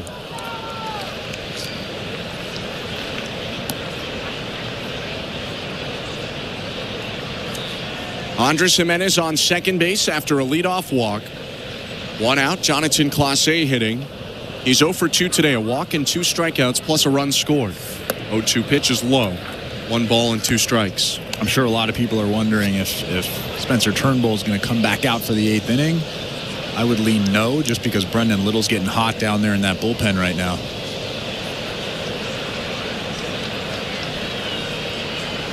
One-two pitch. Fouled away. Still ball and 2 strikes.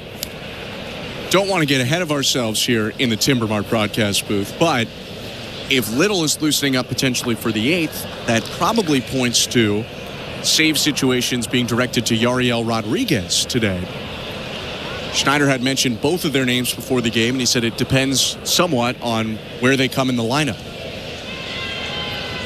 1-2. Swing and a foul tip, strike 3. Pretty nasty cutter in off the plate and down.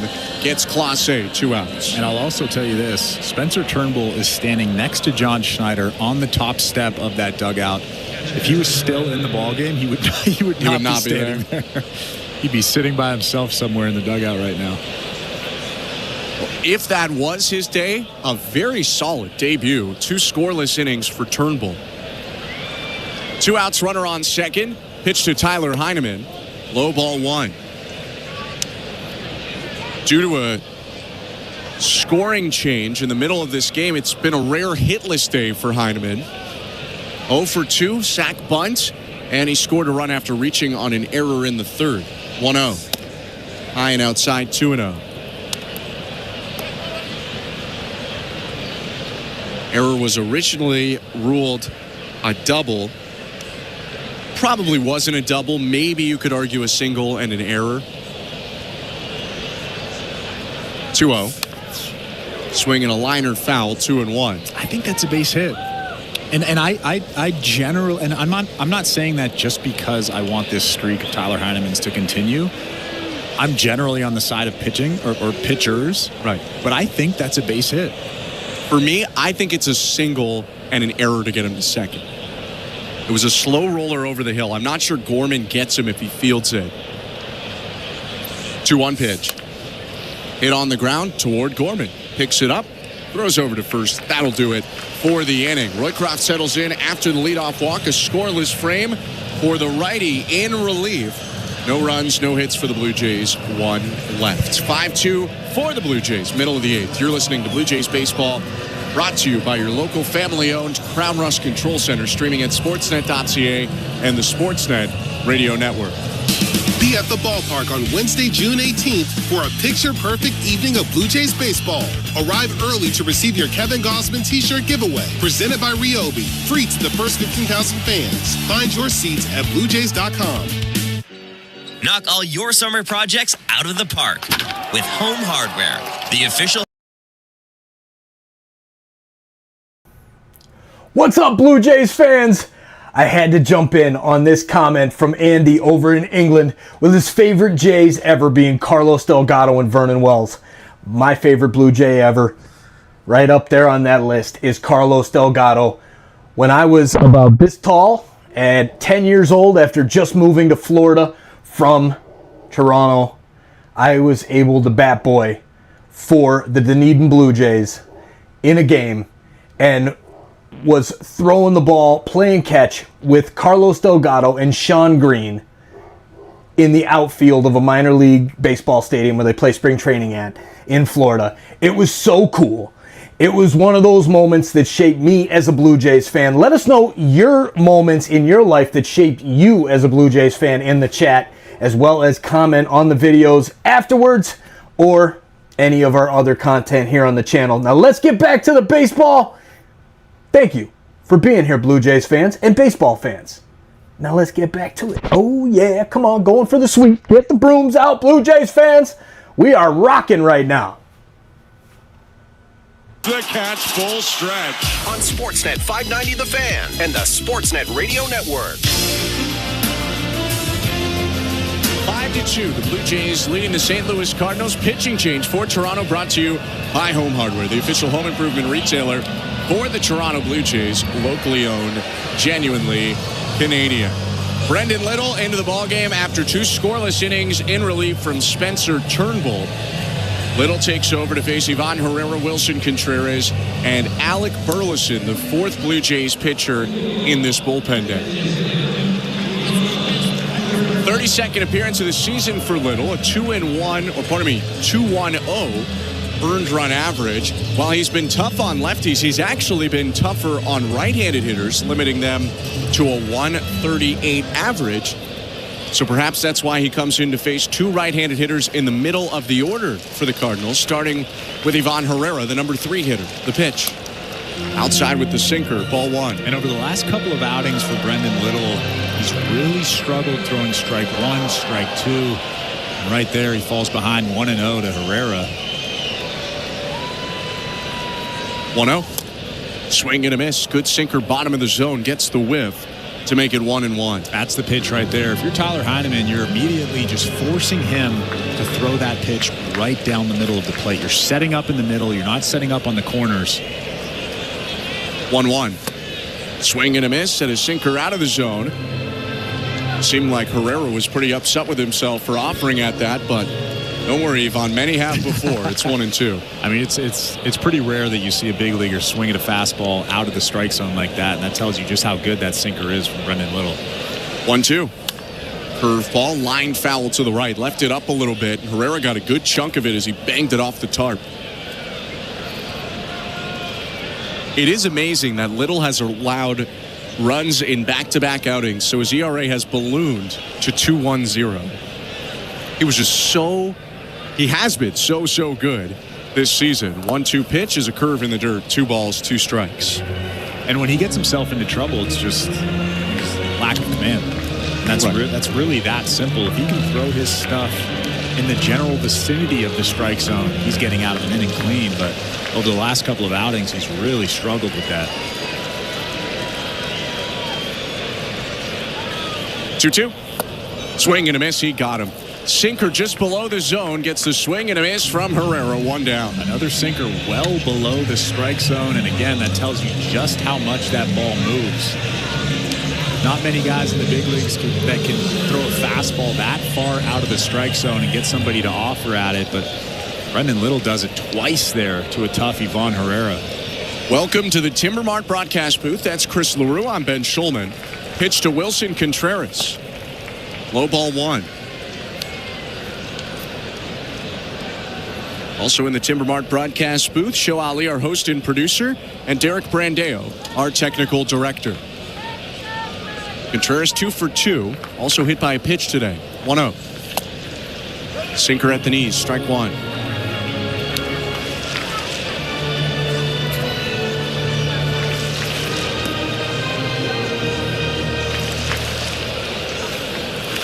(5-2) Blue Jays lead with 1 out in the bottom of the 8th. The pitch. Called a strike. Went with the sinker on the outer corner. Bottom of the zone, 1-2. How about that? Looks like a different guy today, just filling up that strike zone. It seems like they've made an emphasis to go sinker heavy today, maybe allowing him to get a better feel for that pitch. Often in the last couple outings, you go curve, curve, curve, curve, and then have to throw a sinker for the first time in an at-bat, needing to hit the zone. 1-2.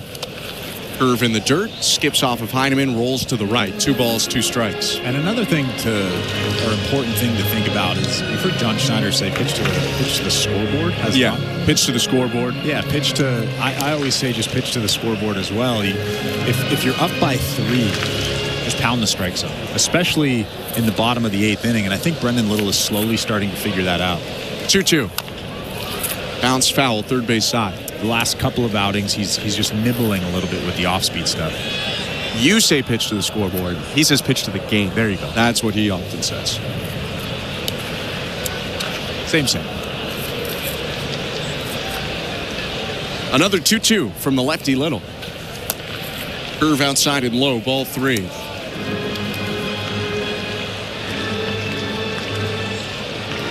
Tough out all series, Wilson Contreras. Been one of the best Cardinals over the last 3 days.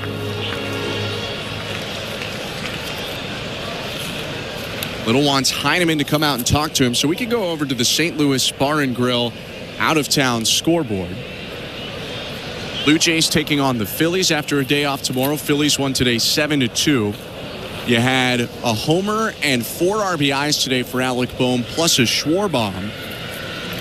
After taking on the Phillies, the Blue Jays will come home and take on the Arizona Diamondbacks. Seattle currently leading Arizona 2-0. That game in Arizona. Brian Wu pitching 4 1/3 scoreless so far for the Mariners. 3-2 pitch. Contreras foul tips it into the glove of Heineman. Strike 3. Back-to-back punchies for the lefty Little. 2 down. That was all Tyler Heineman. I guarantee that he went out to that mound and he said, hey, throw that fastball right down the middle. If he hits a home run, no big deal. You could see Tyler Heineman set up right down the middle. You don't really see that very often, especially against a good power hitter like Wilson Contreras. Throws that fastball right down the middle. It dives below the strike zone. Contreras swings over the top of it. Alec Burleson about to come up, and before the first pitch, an object on the field. Little kid bouncing a ball, not a baseball, but a little plastic ball or rubber ball. Out of the stadium. Ejected. Yeah, it bounced over some Miles Straw, tossed it back up to him. Here's Alec Burleson now, left on left. The pitch, sinker inside corner strike, 0-1. 2 outs, both on strikeouts for Little. He's trying to send the Blue Jays to the 9th. The pitch. Spiked the curve. 1-1. Hasn't really had great feel for the curve today. But perhaps this is a good thing in a way if he can get through an inning without relying on the pitch that's been so good for him all year.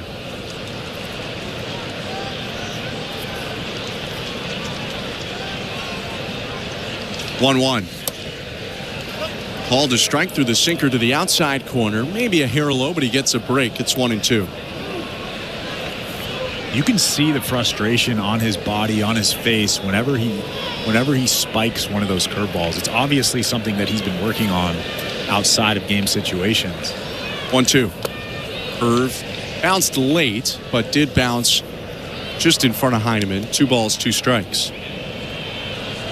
Funny thing is, there are times he wants to bounce it, but he tends to either throw it for a strike or bounce it. There's no kind of in-between just below the zone. 2-2.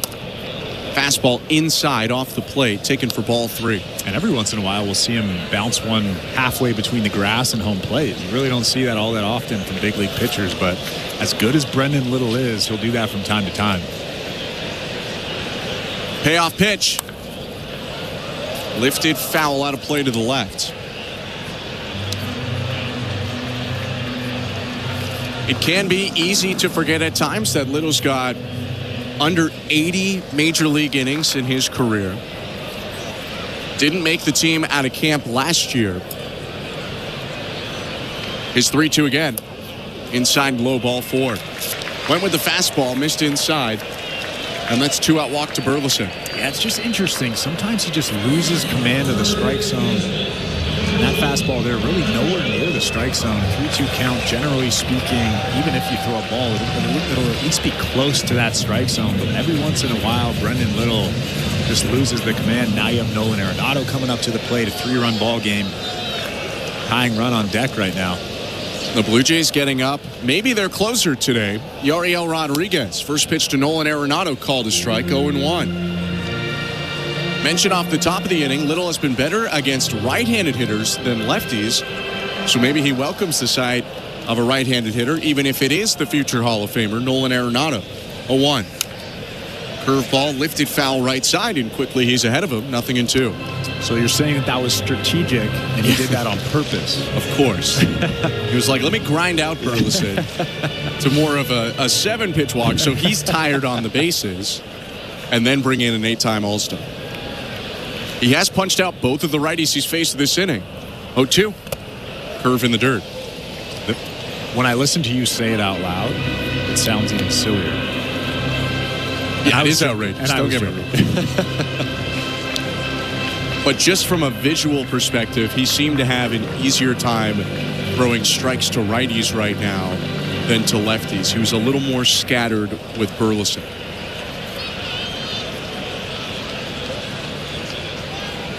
One-two pitch. Curveball hooked on the ground, dive at third, and it gets under Clement into left field for a base hit. Up to second goes Alec Burleson, and the tying run will come to the plate here with 2 outs in the bottom of the 8th. And now all of a sudden, this is extremely high leverage. I don't mind giving up base hits. That's probably the general thought. As a pitching coach, as a player, as a pitcher, you can give up base hits all day long. But when you start to walk guys, that's when you get into trouble, as Josh Scheider's coming out to look at Ernie Clement here. Yeah, Ernie Clement walked over a little bit gingerly. Seems a little shaken up from that dive he tried to make on the Arenado grounder. I'll have to get another look. Truthfully, I did not see exactly what might be hurting him right now. He's gone down into a crouch, taking his glove off. We're getting another look at the play right now. It looked like that left knee banged against the ground when he came down. I think that's what they're looking at. At least he was rubbing that left knee. I don't know what the actual issue is, but... Well, on days like today, it was 26 at first pitch. You're in the 8th inning. The dirt can be way harder than it was innings before, even with some regular hosing in between innings. Clement, it does seem like it's some sort of a leg issue, but he's walking around with a little bit of a limp, but remaining into the ball game, or staying in the ball game, I should say, pardon me. And Brendan Little looks to be staying in as well. Tying run coming up. I think this is probably the last batter for Little, but he'll get one more shot at a left-handed hitter in Nolan Gorman, who has extreme splits, batting 143 against lefties this year, 242 against righties, and almost 300 points better in terms of OPS. Hitting against righties. Left on left, the pitch to Gorman. Fastball over the plate. Maybe the reset was all Little needed. It's strike one. That's a big hurdle, throwing strike one there. In fairness to Little, too, he absolutely hit his spot on the Arenado hit, but a great hitter just came up with a great swing. 0-1 pitch on the corner with a fastball, strike 2. Did it seem like Nolan Gorman was just taking all the way there? Yeah, I don't know if maybe they sent him up saying take because Little can be very scattered at times. But if they did, that really worked against the Cardinals. Here's the 0-2. Curve in the dirt. Great block by Heineman. Got his glove on it, and then it hit him in the chin. Bounced back down onto the dirt in front of him. Both runners hold. Heineman hugely important right now. A wild pitch would put 2 in scoring position. For now, the Cardinals have the tying run at the plate, but they'd need a big, big swing from Gorman to make a big change in the score.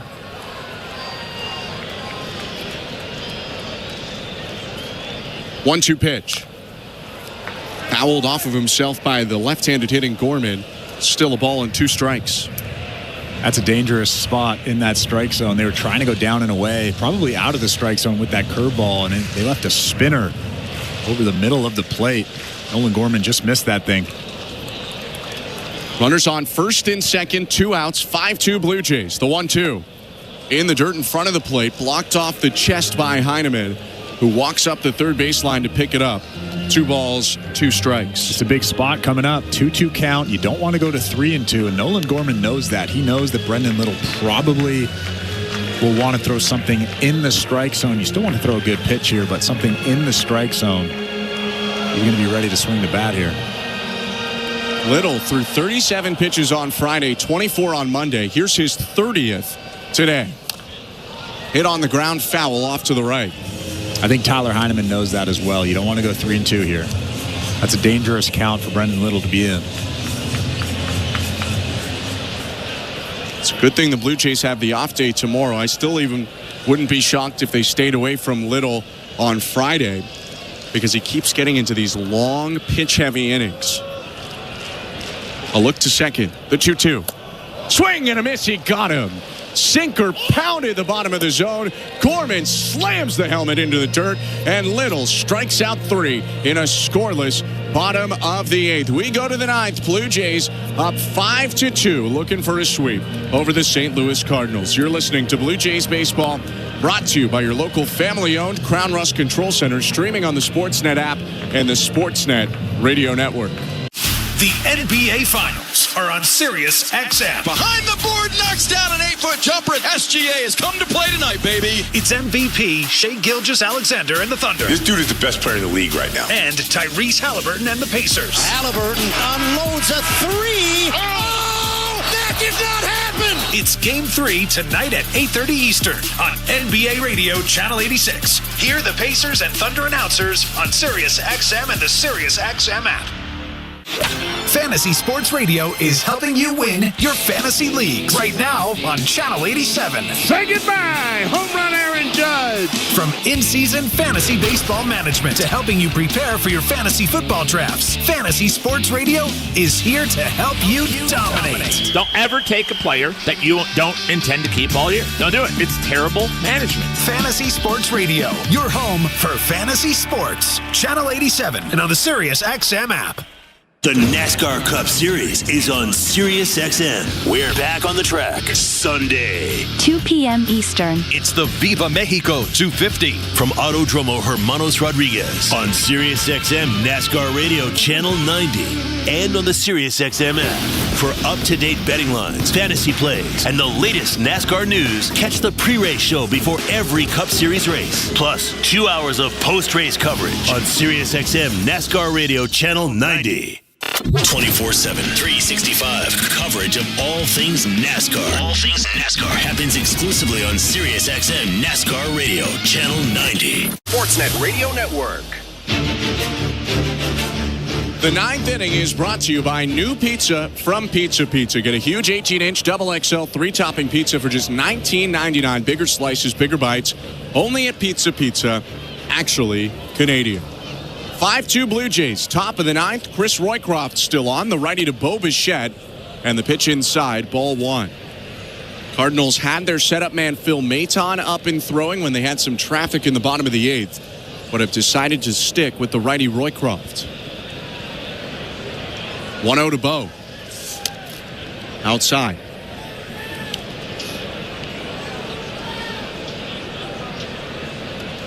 Alongside Chris LaRue, I'm Ben Schulman. Bo Bichette's had 3 productive plate appearances in a row. 2-0 pitch. Swing and a line drive headed out to deep right field. Going back, Burleson makes the catch on the warning track. 1 out, so Bichette's day likely ends 1 for 3 with a single sac fly and walk. He's looked pretty good today. Even that stroke right there, taking that tough fastball, a lot of sink, mid-90s, and almost hitting it out of here, probably about 10 feet from that wall on a line. I want to emphasize likely ends because the Cardinals have made a lot of noise in late innings in these first 2 games. It's been important for the Blue Jays to add runs throughout this road trip when they've had leads late. Pitch to Vladimir Guerrero Jr. Called strike, 95 down the middle with the sinker.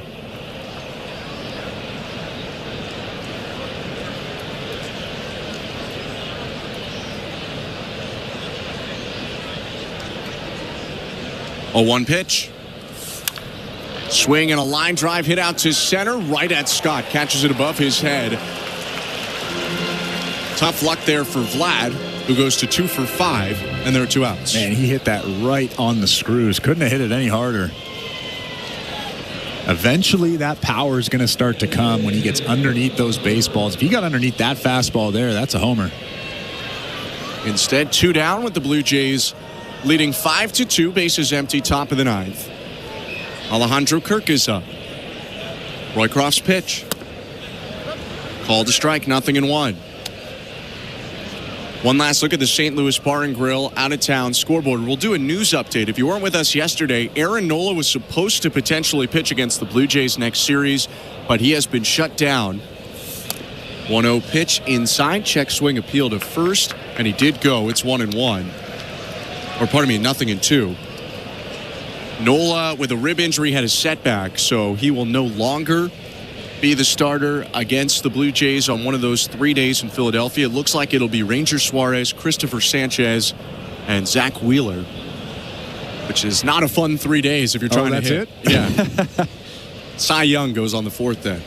1-1. Swing and a grounder, hit off the handle towards second base. Picked up Gorman, tosses to first to end the inning. All of our out-of-town scores and news were brought to you by St. Louis Bar and Grill. We go to the bottom of the 9th. The Blue Jays up 5-2 on the St. Louis Cardinals. We expect to see Yariel Rodriguez next. You're listening to Blue Jays Baseball, brought to you by your local family-owned Crown Rust Control Center, streaming on the Sportsnet app and the Sportsnet Radio Network. Of all the things that Timber Mart can lend a hand to build, community ranks among the most important. And with the Timber Mart Local Leaders Initiative, we strive to recognize those dedicated to making their hometowns a better place to live, work, and play. From now to June 25th, you can vote to select our grand prize winner. They'll receive a $10,000 grant to support their outstanding initiative as Timber Mart's Local Leader of the Year. To vote, visit local-leaders.com. Timber Mart, Canada's building center. 1-877 Cars for Kids.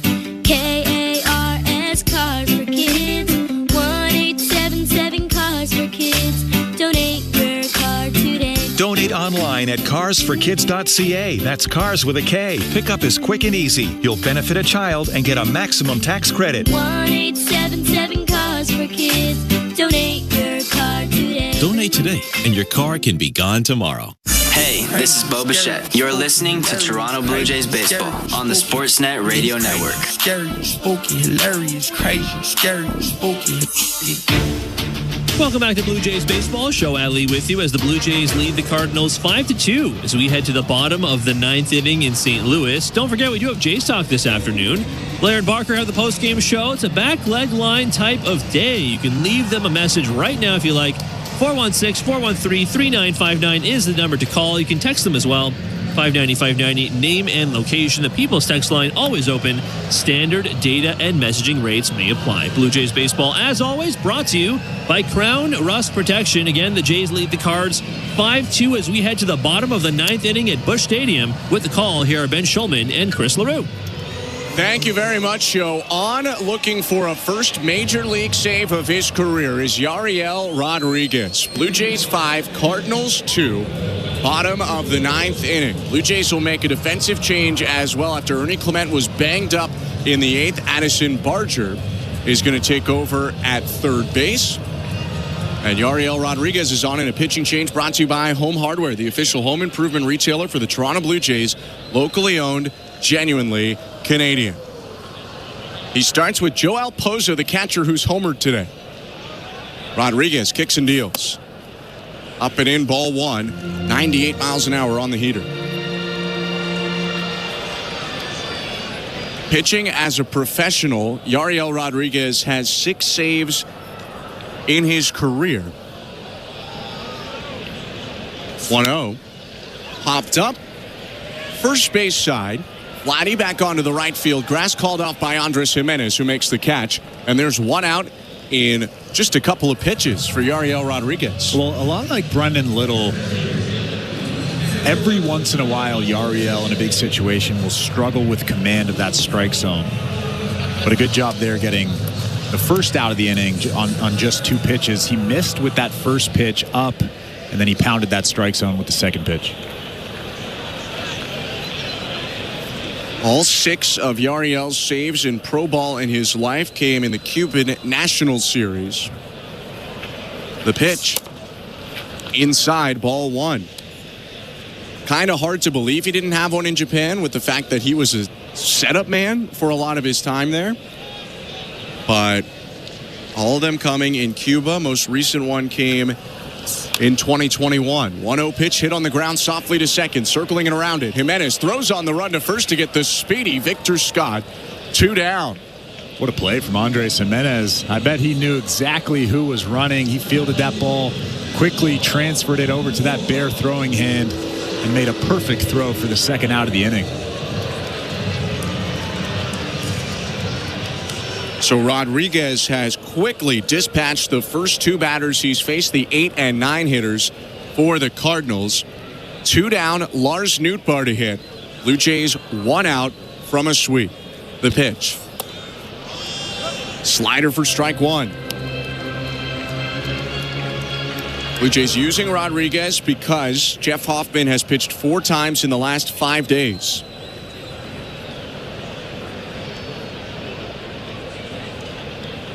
Oh, 1. Lifted foul out of play. Threw a good splitter out of the zone, a little bit up, but far enough that Nootbaar could only poke it. It's no balls and 2 strikes. 5-2 Blue Jays. 2 outs, bases empty, bottom of the 9th. Rodriguez with a 2-strike offering. Outside, a little hesitation and a sinker that missed well away from the left-handed hitter, Lars Nootbaar.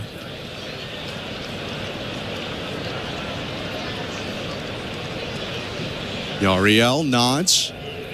Sets on the first base side of the rubber. The 1-2. Little chopper toward first. That one goes foul. Actually hooks toward the on-deck circle.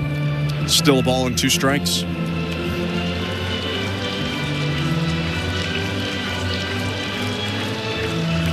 Cardinals led this game early 2-0, but the Blue Jays with an early response tied it in the 3rd with 2, took the lead in the 4th with 2 more, and they've led ever since, up 5-2 right now. 1-2 pitch. Down and in, almost hit him in the back foot with the slider. 2 balls and 2 strikes. And it's been another really strong bullpen day for Toronto. Rodriguez, the 5th pitcher they've used. 2-2 offering. Foul tip. Strike 3. 99. He gets Nootbaar. The Blue Jays come into St. Louis, sweep the Cardinals, and move to 5-1 on the trip. This was an important and improbable win for this Toronto Blue Jays team. Another great bullpen day performance. I mean, it's almost like the bullpen day is the best pitcher in this rotation so far. Eric Lauer does an incredible job. Spencer Turnbull actually came into this ball game in a higher leverage situation, 3-run lead when he came into the ball game, but a good job by those 2 guys. And then, of course, the offense continues to swing the bat well. Alejandro Kirk, Ernie Clement, two of those most important guys in this offense. 5-2. The Blue Jays win it to sweep and stun the Cardinals, who are on an all-time high after beating the Dodgers in a series. Coming in to this one, Blue Jays again take it 5-2. We'll take a quick step aside, wrap it up, and get you over to Blue Jays Talk / Blair and Barker with Blair and Barker coming up in just a couple of minutes. You're listening to Blue Jays Baseball, brought to you by your local family-owned Crown Rust Control Center, streaming on the Sportsnet app and the Sportsnet Radio Network. Knock all your summer projects out of the park with Home Hardware, the official home improvement retailer of the Toronto Blue Jays and your DIY partner in making your dream home a reality. From gardens to garages, back decks to front doors, refreshes and renos, we're here to help you cover all your bases and make every summer project a home run. Visit any of our 1,000+ home hardware and building center locations where we're proud to be locally owned and genuinely Canadian. At Crown Rust Control Center, protection runs deep because every Crown Rust Control Center is owned by a local family who cares beyond business. Your Crown Rust Control Center is 100% committed to their product, to you, to their community, which is your community. Protecting you and what matters to you is equally important as protecting your vehicle. Did you know spring's the best time of year to protect your vehicle from rust? For a special spring offer, find your local family-owned Crown Rust Control Center at crown.com. This is Toronto Blue Jays baseball. Marshall smashes the ball to right field. It's gone! On Sportsnet 590 The Fan and the Sportsnet Radio Network. Welcome back to Blue Jays baseball after a series sweeping 5-2 win over the St. Louis Cardinals. Alongside Chris LaRue, I'm Ben Schulman. Appreciate you tuning in today. Chris, we've already talked about it a little bit, but let's dive into it. Blue Jays today, kind of a bullpen day. I mean, they gave Eric Lauer some leash as the starter. He ends up going 4 1/3. But between Lauer, Fisher, Turnbull, Little, and Rodriguez, the Blue Jays pitched 9 innings of 2-run ball. Yeah, and Eric Lauer was really good in this ball game. Gave up a couple of runs early in the first 2 innings, but after that really settled down. Ended up throwing 72 pitches in the ball game. Before the game, we were kind of trying to figure out how deep he would go.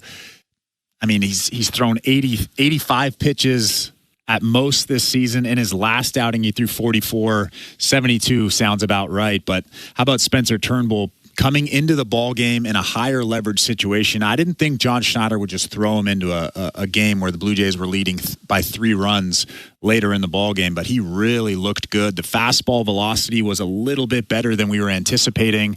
And then how about that changeup? That was the best pitch for Spencer Turnbull today. Turnbull ends up going 2 innings in his Blue Jays debut. He allowed a double on the first pitch that he threw, but it was 2 scoreless frames, 2 hits total, no walks, and 2 strikeouts. Brendan Little got into a little trouble in the 8th inning, but he still punched out 3, of course, and Yariel Rodriguez handled the 9th. None of this would have mattered, though, if the Blue Jays hadn't hit a little. They were in an early 2-0 hole after an RBI single in the first by Wilson Contreras and a solo shot in the second by Joel Pozo. It was another day where they got lots of contributions throughout the lineup. Bo Bichette with a single, sac fly, and walk. Vlad Guerrero Jr. had 2 hits, a stolen base, a run scored.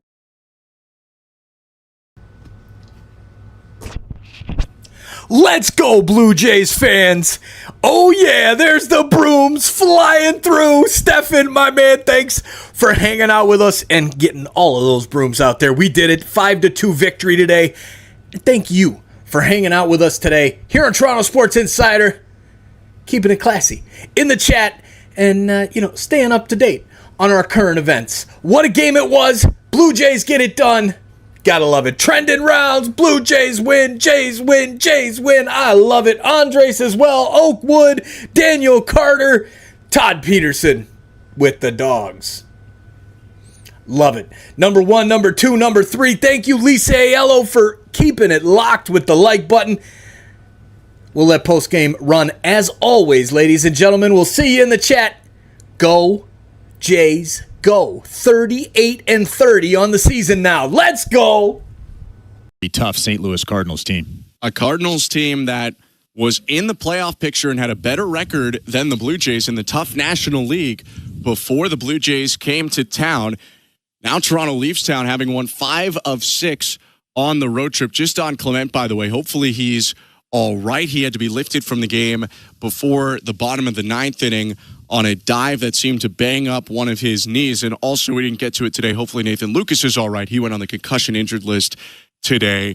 Will Robertson was called up to take that spot. Good time for an off day for the Blue Jays, coming off some of those bumps and bruises, plus a bullpen day, but they go into the off day in style. 5-2. The Blue Jays beat the Cardinals, 5 runs on 10 hits, 1 error, 7 left for the Blue Jays, 2 runs on 7 hits, 1 error, 8 left for the Cardinals. It's a win in his Blue Jays debut for Spencer Turnbull.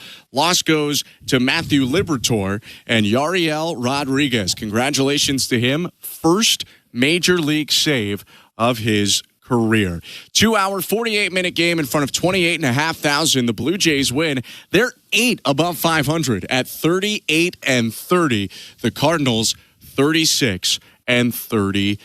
Blue Jays have a day off tomorrow. They'll fly to Philadelphia tonight and then take on the Phillies on Friday. First pitch of that game, 6:45 Eastern, Kevin Gausman against Ranger Suarez. I'll be on the TV, so Chris will be joined by Eric Smith. You'll be in great hands for that series and the following 2 against the Diamondbacks and the White Sox. Appreciate you tuning in to this broadcast from our technical director, Derek Brandeo, host and producer, Show Ali, and my partner, Chris LaRue. I'm Ben Schulman. Have a great rest of your Wednesday, and stick around. A series sweeping edition of Blue Jays Talk with Blair and Barker starts right now.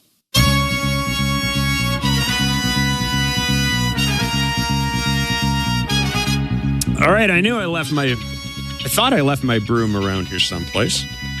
Campbell's got it in the next room. Oh, that's right. Yeah, he borrowed it.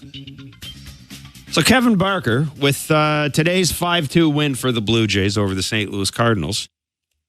Let me ask you, who's got the 3rd best record in the American League right now? Well, I looked it up right before you asked me that question. I do think, Jeff, it's your Blue Jays. That's your Blue Jays. Well, I'll take them.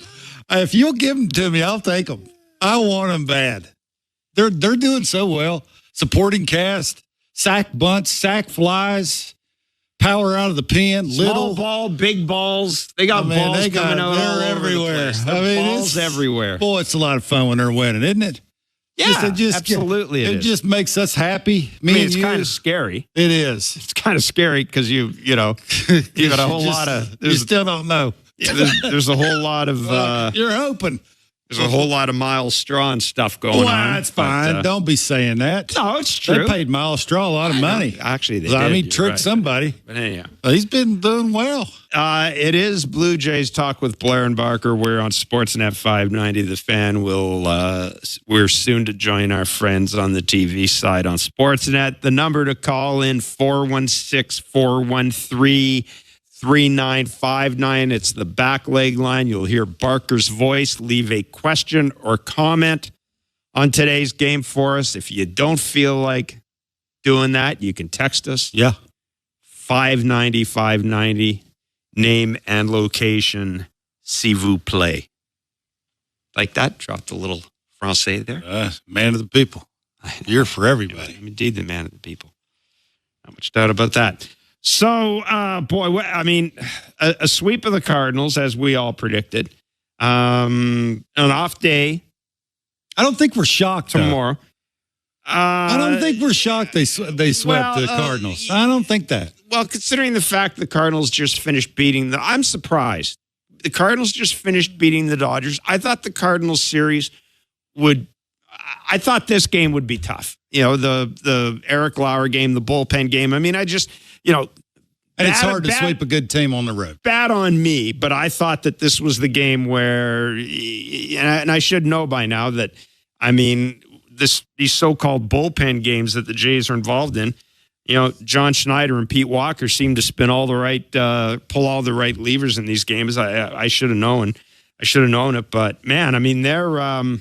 Remember how we used to laugh and chuckle about you could take 10 teams in the National League and they'd be better than the best team in the American League? And don't look now, but the Jays have as many wins as the Phillies, I believe. Well, they're tied. They're tied. The same amount of wins. Well, I remember about 3 weeks ago, the Jays were like the 10th best team in the American League, which wasn't saying much. No. And now all of a sudden, look at them.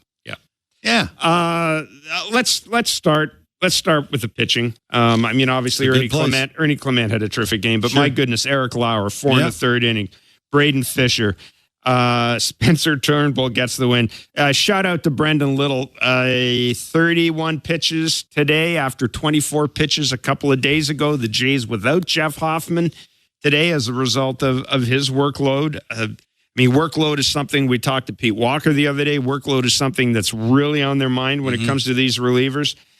Brendan Little gutted it out, and then Yariel Rodriguez, his first Blue Jays save, and actually, according to Ben Schulman, his first save since 2021 in Cuba. He was a reliever in the Japanese professional league, but apparently he wasn't a closer. He's a setup guy, so there you go. Oh, and by the way, he hit 99 miles an hour in getting that save. Yeah, I think it's competitive. You know, I think the non-competitive Yariel Rodriguez is a thing of the past. You know, you got the split finger at 91. You got the slider that has the late break to it. He's throwing it to lefties. You mentioned the 99. I mean, the separation between the 86, 87 slider that breaks one direction. You know, the fastball looks to me like it's got a little sink to it, maybe more run than sink. You got that. I mean, he's sort of jumping off the mound at you. You're getting Little and him back-to-back innings. Good luck. I mean, Little basically a lot of the time has no idea where it's going. I mean, he's just throwing it. He ain't really pitching it, which if you're hitting which is good. I mean, it ain't because he's throwing 31 pitches or 37 pitches or 24 pitches. If you're a hitter, it's in the back of your head. I mean, it's impossible. I mean, it's just how do you game plan against that? You really don't. I mean, you're hoping he throws one down the middle and you can have a decent swing at it and hopefully move it forward, as John would like to say. Yeah, I just want to jump in. Our friends on Sportsnet TV are joining us 5-2. The Blue Jays have beaten the St. Louis Cardinals. It is Blue Jays Talk with Jeff Blair and Kevin Barker. The number 416-413-3959. Name and location, please. And also, you can reach us via text, 590-590. We'll hear from the skipper, John Schneider, in a few minutes. We just finished talking about Yariel Rodriguez, his first Blue Jays save. I mean, we do have to talk about Ernie Clement. You know, again, as hold on. Let's finish up the pitching first. I mean, somebody's got to start the game. I mean, I think we got to stop talking about Lauer as a bullpen arm and sort of basically say he's getting a start next time through. I mean, unless Max comes up and all of a sudden wants to make his next start in 5 or 6 days, for me, it's Lauer. I mean, there's no question anymore who's getting the ball. Just so we can set people up, Max Scherzer is making a rehab start at AAA Buffalo on Friday. John Schneider has said that they would like him to make 2 starts, but quite frankly, Max is calling the ball here, I think, so there is that chance. But then, of course, we've also factored in the Bowden Francis situation. Let's go right now to the manager, John Schneider. Now, you look back on the series, like as you guys are pulling out of here, you get the Phillies tonight. What are you happiest with? Man, 3 wins, obviously. Tough team to sweep. They're playing well, too. I think kind of the way we did it, tight games the first couple, and then everyone kind of doing their part today. Ernie with a big day. Pitching was good.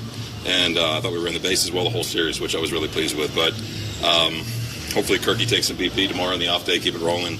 There's a lot of good things. It's tough to sweep on the road. It's tough to sweep anywhere. And, they brought the energy today. How's Ernie doing with the he's fine. Being that he's a hockey fan, we're going to call it a lower body injury. I think he should be good to go. I think off day's coming at a good time. What did you think of the way the pitching plan worked for you guys today? Pretty good. Runs are always important, but I thought Lauer was really good. The first inning gives up the run, throws the ball away, gives up the run, hanging breaking ball for the homer, and then settled in and mixed his stuff. He was efficient. He can pitch, man. He can pitch. I hate taking guys out at 4 2/3. He was going to have his pitch max, and Fish came in and did the job. But I thought it worked out good. I thought just get Spence in, get him out. The length will still be there for a while with him, and kind of just game state dictated. Little and Yari, they were both good. What did you think of, you mentioned Turnbull, but his first appearance in almost a year in the major leagues? Last year. Good point. Yeah. I thought he was good. It's so hard to judge guys when they're in the minor leagues with all the conditions being different, no adrenaline, no anything. Fastball was a little bit better than it has been in the minors, and his breaking stuff was good. Strike thrower, and he has a pretty good feel of what he wants to do. So it was nice to kind of get him out there, see him in our uni, and look forward to kind of more of that. Just a stretch like this, it's like 12 of 14, beyond just helping you on the standings. What does this do for the vibes around a team? Vibes are good here, man. This is a cool group. I've said it a lot. A stretch like this is really nice, and It just kind of gives you a little bit more confidence, a little bit more belief. It's everyone on our team, which I'm really, really happy with and really impressed by. It's not one or two guys, you know what I mean? So it's hopefully it just builds confidence. We're playing against good teams too, you know, so it's showing, I think, the guys in there, and it's showing the league that we're kind of in that category. Chris, yesterday was kind of talking about the difference between last year and this year, and almost framed last year as like a learning experience that everyone in New York learned from. What do you think you or the team has learned from last year?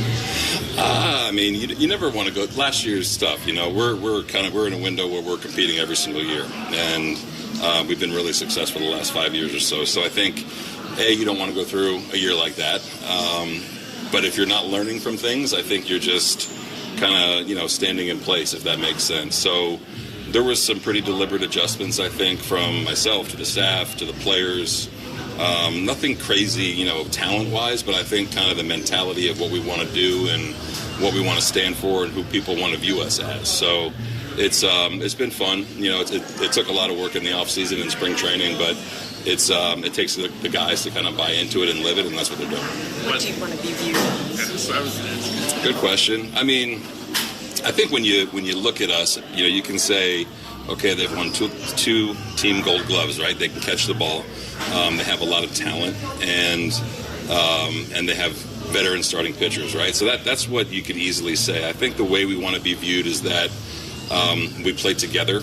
We run the bases well, and we play to win. It doesn't matter what you're doing individually. I love this is going to sound funny, but even just the effort on the bases, I think, sets a tone. Whether it's Bo, George, Vlad, anyone. You know, these guys are kind of doing things together. So I think that's kind of the way we want to be viewed.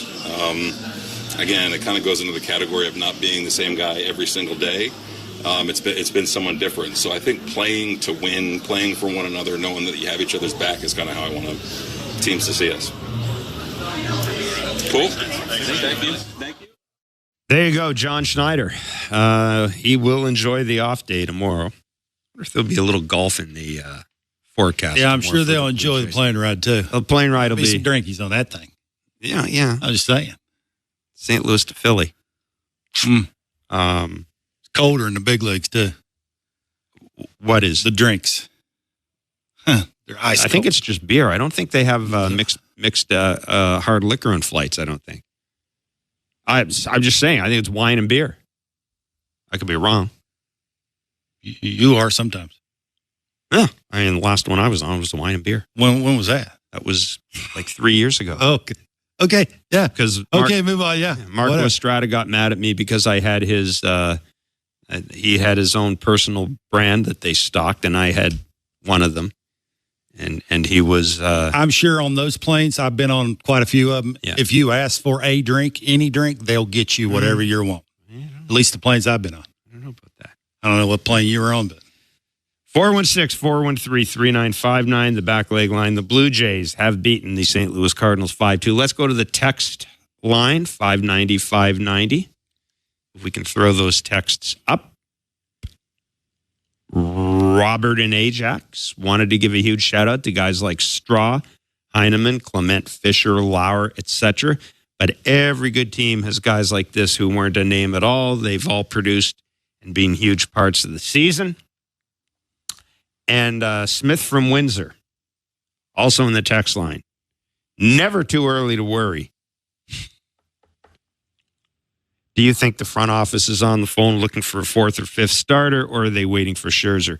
Smith, we'll take. Thanks so much for your text. Look, I think that you got Max Scherzer. You got to wait and see what Max Scherzer is going to give you. I think you need to add another pitcher anyhow. This team will always adds pitchers at the deadline. So let's just say it right now. They are going to add at least one pitcher at the deadline. Now, whether it's a starter or a reliever, Max Scherzer. You know, if Max Scherzer comes back and is okay, you know, it'd be great. No, if he can come back and he's okay. Yeah, that's one thing. But you don't want to get into a situation where Max Scherzer comes back, gives you 5 innings, can't make his next start, then is ready to go. I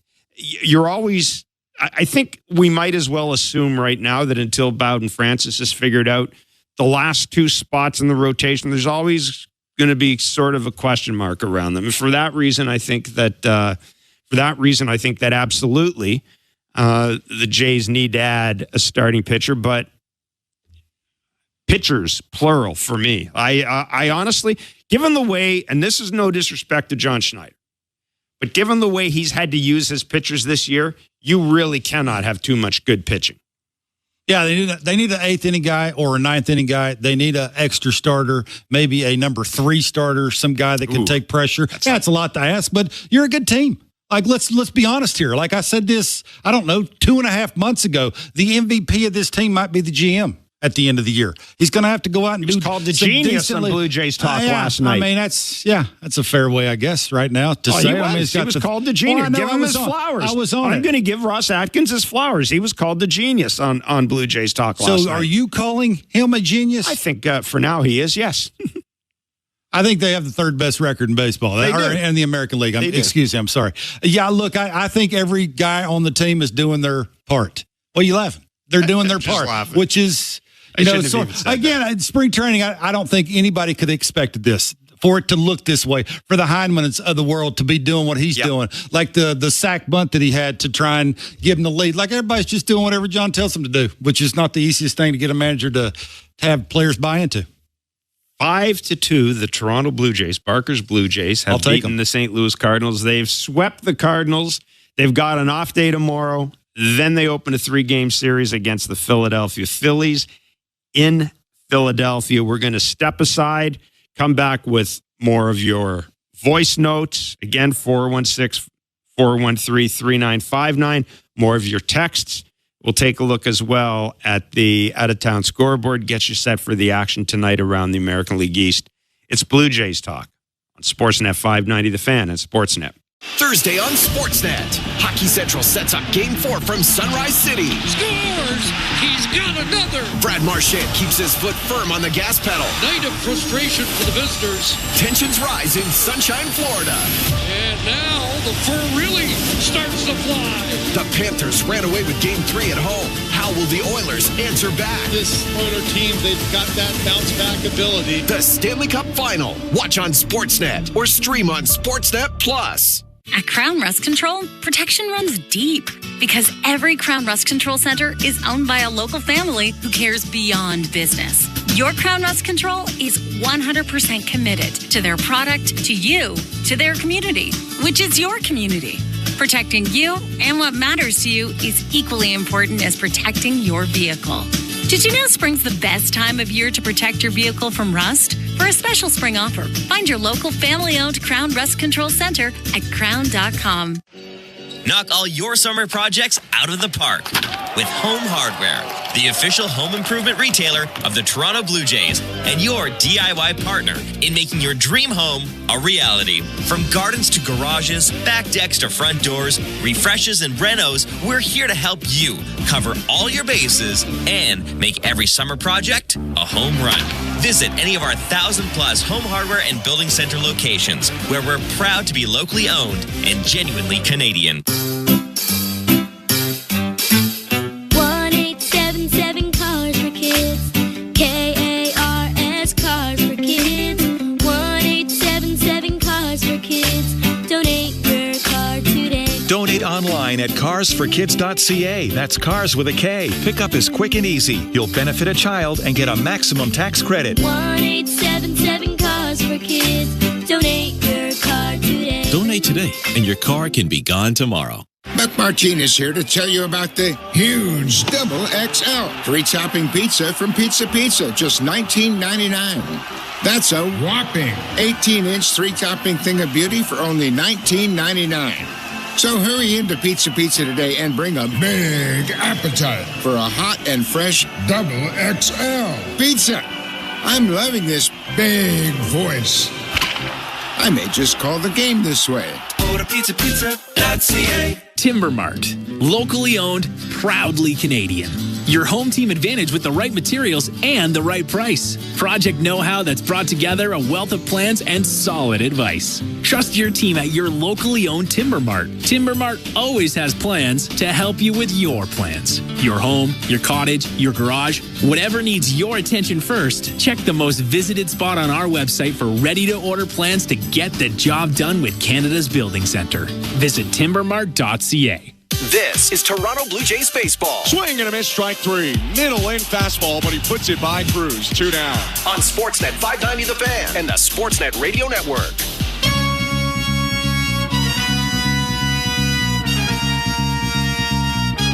All right, time now for the Bet365 standings update. With Bet365, you can watch thousands of live games. You can build your own bet, and you can even make a bet while the game's still being played. 18 plus, play responsibly. Ontario only. The Jays are the only AL East team to have completed their play today. They are 38-30, 3.5 back of the first place Yankees, who are 40-25. That's crazy. They are taking on the Kansas City Royals tonight. The Tampa Bay Rays are 36-31. They're taking on the Boston Red Sox and the Baltimore Orioles, 26-39. Red Sox, by the way, are 33-36. The Orioles are 26-39, and they are taking on the Detroit Tigers. The Jays are 8-2 in their last 10. And against teams with a record greater than 500, they are 18-21. So 3 games under 500 against teams with a record better than 500. All of which is really good compared to where this team was a little earlier in the year. Seth in Toronto had a question for us. What do we think about Yariel Rodriguez taking that closer role? I mean, he's pumping 99 tonight. I mean, he's doing the hesitation stuff.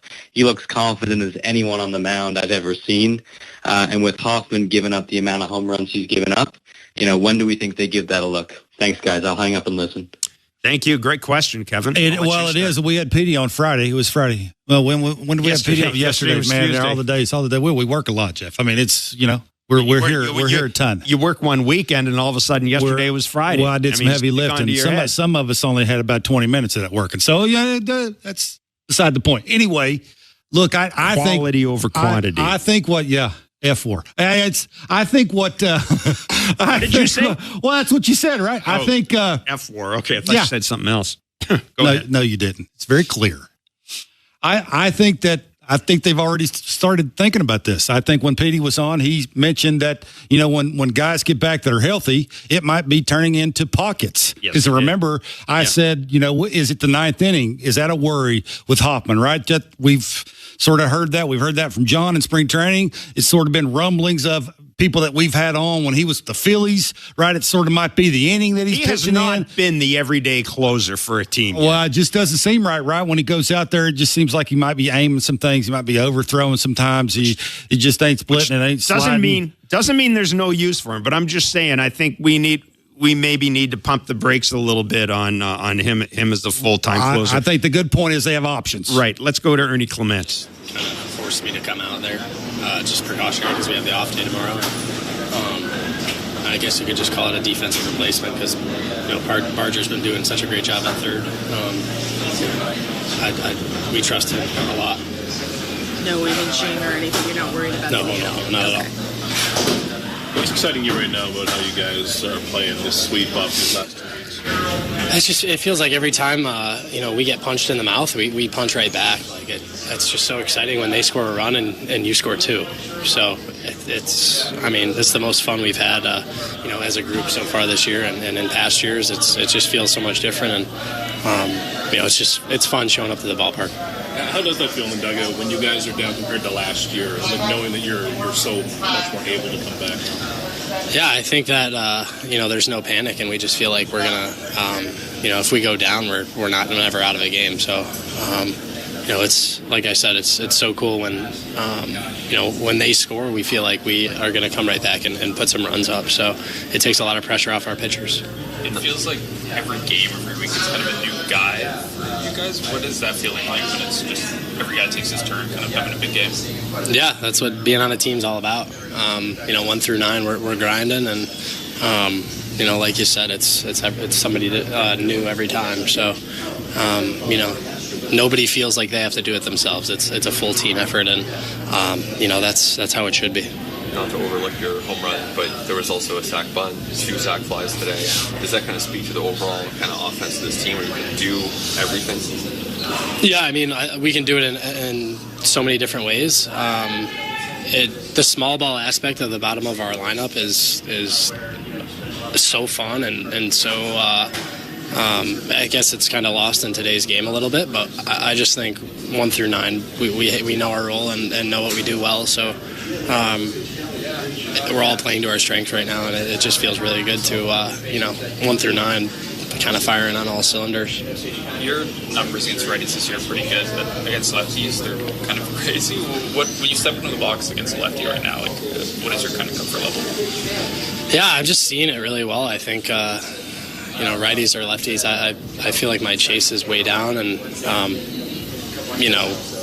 with kind of how our lineup's constructed, when I'm kind of down in the order, I'm getting a lot of pitches to hit, and same with when I'm in the middle of the order. Our guys just 1 through 9, like we've talked about, they're just doing so well, and when a pitcher feels like they never get a break, it's they're prone to make a couple more mistakes, so you just got to take advantage. Yeah. Cool. Thanks, everyone. Thank you. Thanks, I love the lower body. There you go, Ernie Clement. That's awesome. It is amazing when you're hitting how much fun. Yeah, how much just everything else sort of falls in place. You know what I like about what I've liked about Ernie Clement since he first came up here, since we first saw him, and I think you understand this, and I think you know what I mean when I say this. He likes being a big leaguer. Like, he enjoys it. And it helps when you go 3 for 3 and you get a homer. But he's always, even he always he just enjoys it. And I have time for people who don't mope around and hang their heads when things aren't going well. I think he's always going to play a lot because he can play all over the field, which helps. That's a big deal, right? He's not set on one position. They can move him around everywhere. He can give everyday guys days off. He knows that he's going to play a ton, which helps. And he can hit a heater, which is a big deal. Yeah. 5-2, the Blue Jays beat the St. Louis Cardinals today. Folks, they have swept the St. Louis Cardinals. They have the 3rd best record in the American League right now, as we all predicted. Certainly both of us in this show. Yeah, absolutely. Coming out of spring training. Shlomo in Scarborough had a thought for us. So Ernie Clement, with his 3 hits today and 1 home run, now has a 1.198 OPS versus left-handed pitchers, ranking him 3rd in the AL, trailing only Aaron Judge and Paul Goldschmidt as per Sportsnet stats. Wow. So when I hear us talking on your show and callers and yourselves talking about upgrades that can be made at the deadline, there's often talk about third base being a place that they can upgrade. How much more do we need to see from Ernie to give him the respect as an everyday player? Last year, he put up Gold Glove finalist numbers. We saw him leading the team with some other stats on the screen today. I think it was WAR or F-WAR. I can't remember. But yeah, when do we look at him as an everyday player and not just have him penciled in, but have him inked in there with a permanent marker? Shlomo, thanks. Listen, here's what I think. I think Ernie Clement's going to be an everyday player for this team. I just don't know if he's going to be the everyday third baseman. I don't know how that's going to work out. Let's not get ahead of ourselves, but there's a chance Bo Bichette isn't back next year. If that's the case, maybe Andres Jimenez slides over to short and there's an opening at second base. But, I look at Ernie Clement and I'm not going to compare him to Ben Zobrist because I think you need to do it a little longer in order to get that comparison. But I think Shlomo, what people have been saying all along is the Jays and maybe this run, if this run continues, maybe we can kind of park this argument for later on. But I think people have just been saying they need a middle of the order thumper. Where is that guy going to play? Well, he's not going to be at first base. He's not going to be at second. He's not going to be at short. He's not going to be behind the plate. Maybe there's an outfield position. third base is kind of the one position right now. And I think that's less a reflection of what people think of Ernie Clement as it is where that guy may be able to play. When everybody else is doing their thing and they're scoring tons of run, Ernie can play third base. He's hitting 280 with 4 homers, 18 RBIs. He's got an OPS of 723. That won't play if everybody else is not doing their thing. Like if they're not scoring a bunch of runs and he's your everyday third baseman, that's going to be a tough look. If he's playing third base most of the time or some of the time or a lot of the time and everybody else is sort of looking the way they're looking now, you're fine with Ernie playing third. Yeah. What's wrong with Ernie doing what Ernie's doing now? Like roaming all over the place, I'm with you. Giving the first baseman a day off when there's a lefty, the second baseman has a day off. When Bo needs a DH day, he's playing short. Like, what's wrong with that, right? Barger's taking hold of, sort of when there's a righty in the game, he can play third. Like, I mean, we don't, have to sort of say that he's the third baseman no matter what. I mean, again, he is hitting with 4 homers. Yeah. Like, you need your third baseman, I would think, everyday guy, and let Ernie do Ernie things. Back to the text board, Ian from Brampton. When are we going to start talking about the Jays' bottom half of the order? Tough to keep this up, but if they do and the big boys start hitting like they should, this team will be dangerous. We have spent a great deal talking about the bottom of the order. Yeah. Randy from Dartmouth, Nova Scotia. Who are the Jays? Who are the All-Stars for the Jays this year? Well, we'll go. I want to go to we got a couple of voice notes I want to get to, but you go ahead. Kirky. Yeah. I mean, Vladdy's going to be voted in probably. If you want to talk, if you want to leave aside who's going to get voted in, who isn't going to get voted in, et cetera, if you want to just say play right now, who's earned it. I would go Kirk. Kirk would be my choice.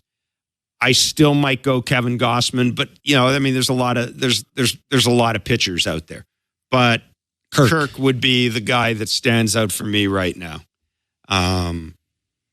Yeah, I think that's obvious. I'm sure Vladdy will get a lot of votes, and he should. He's he's the face of the franchise. Oh, stop it! Absolutely is. It's no question. Oh God, absolutely.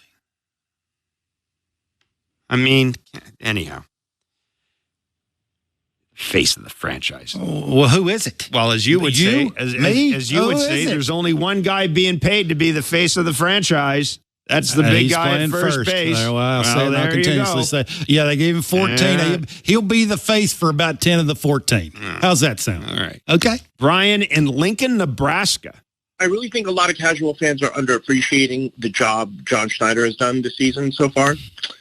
His leadership and confidence in his guys are palpable, and you can see it in the way the team plays, right? What does John have to do to get the respect of these Toronto fans? Honestly, I think he could be a candidate for manager of the year if this keeps up, AJ.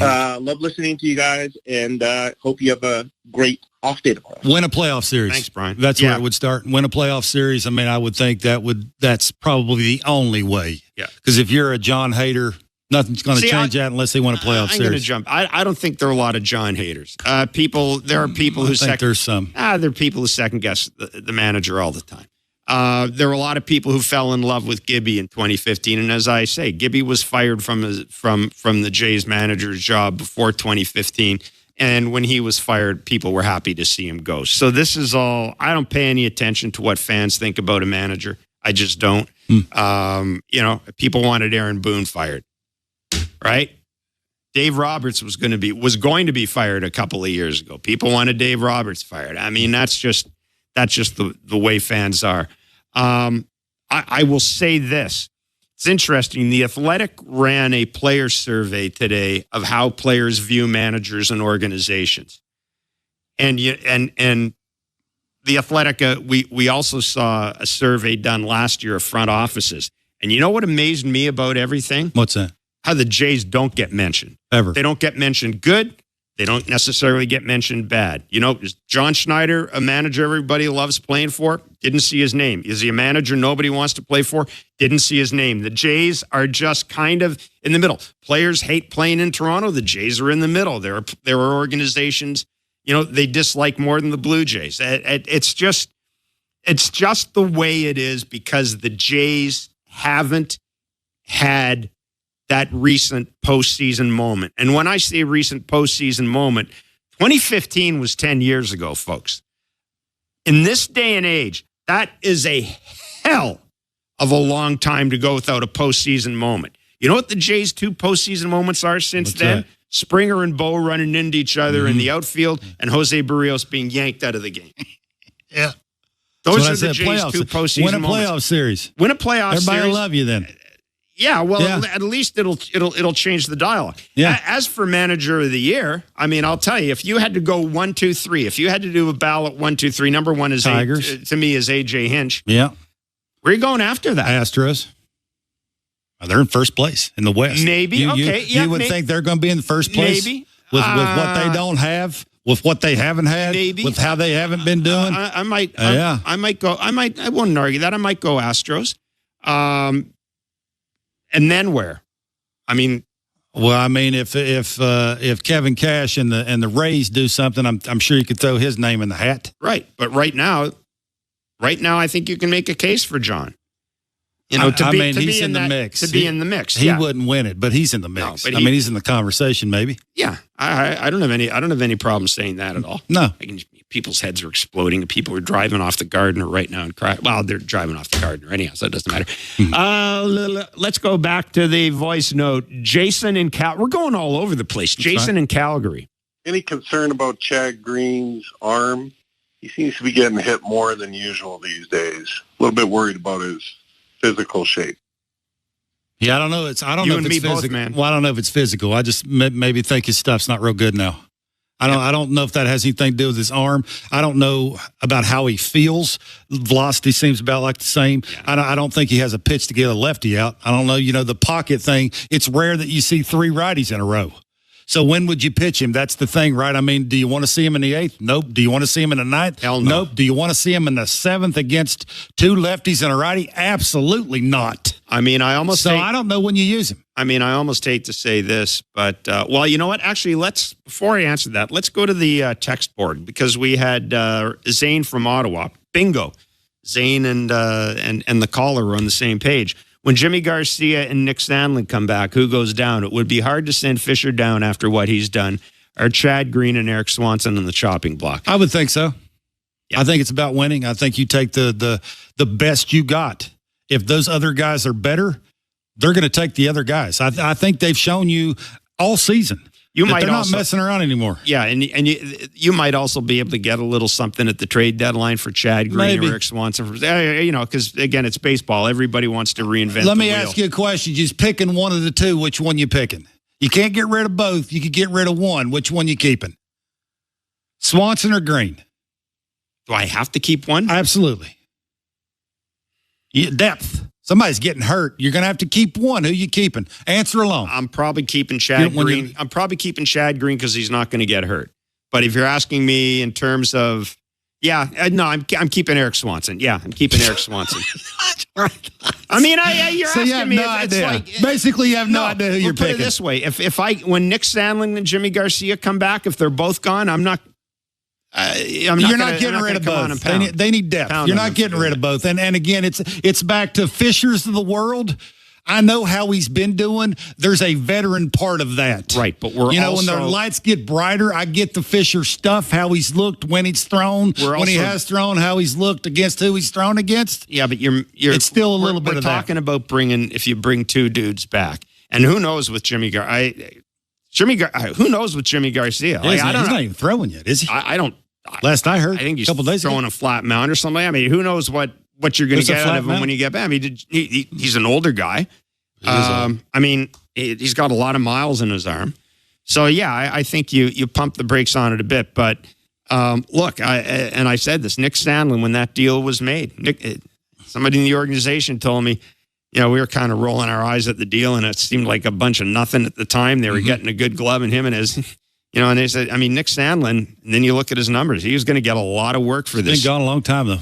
Yeah, well, but lat injuries, right? Side injuries. I mean, they do take a long time, but it does make you wonder. Well, it'll make you wonder, too, what they think about either stuff or experience. Yeah. Which one you going with? Because there is the thing. We talked about the ninth inning. Experience matters, especially on good teams. I don't know the right answer to that. I don't have enough numbers to back into that to see who I'd pick or who I wouldn't pick. I don't know the answer. You know what? I'm going to say this. Hopefully Sandlin and Garcia come back and I can make a deal at the trade deadline. I can get rid of both of them, to be honest.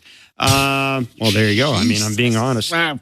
Andrew and Keswick had a question.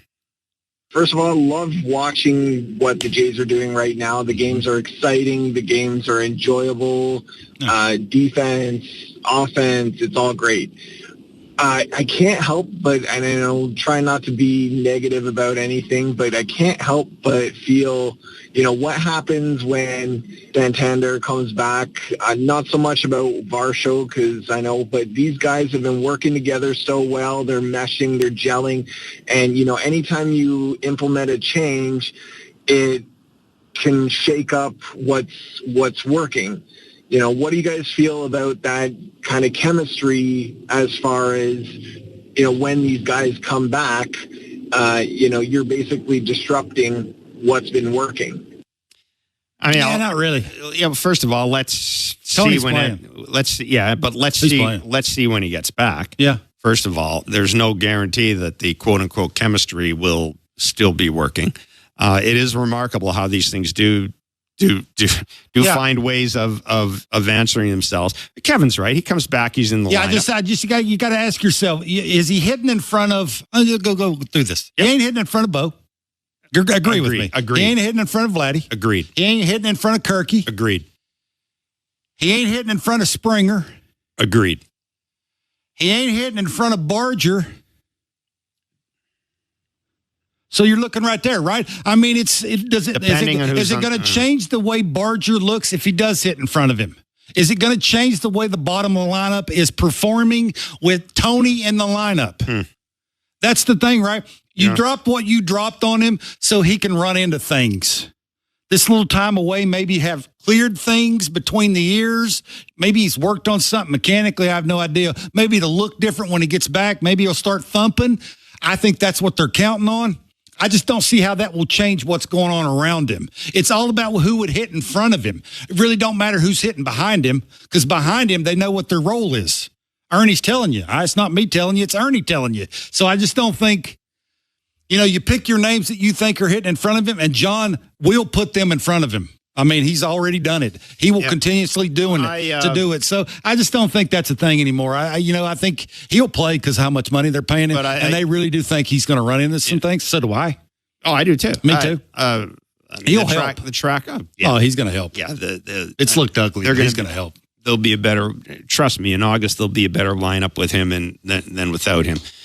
But yeah, I mean, then Varsho comes back, and then you've really got. And then you've really got some conversations. Yeah, the chemistry thing. I think it's more about your buddies pulling for a guy that's gotten off to a slow start for whatever reason that is, and they'll all be in his corner to help him and hopefully get him off to the start when he comes back that everybody hopes he can be. So I'm in that camp. I think you stick him in the 5th or 6th spot, you leave him there, you put dudes in front of him that are better hitters than he is right now, and you see how many homers he can hit. Yeah. Makes perfect sense to me. Yep. So the Toronto Blue Jays have beaten the St. Louis Cardinals 5-2. They have swept the Cardinals. They have the 3rd best record in the American League right now. Hands up those of you who thought that was, you lie. They have the 3rd best record in the American League right now. They have an off day tomorrow, and then they take on the Phillies on Friday. Blair and Barker will be on tomorrow in our usual time from 4 to 6 Eastern. On Sportsnet, we'll be doing Blue Jays talk following the game Friday as well. And don't forget, 416-413-3959, the back leg line. The skipper, John Schneider, joins us on Friday. If you've got a question for him, leave it on the back leg line. So, thank you for listening and watching Blue Jays baseball, brought to you by the local family-owned Crown Rust Control Centers in Etobicoke and Streetsville. Crown is proud to be Canadian-owned and operated since 1986 to protect your vehicle from rust today at your local Crown Rust Control Center or visit crown.com. Crown, Canada's #1 rust protection.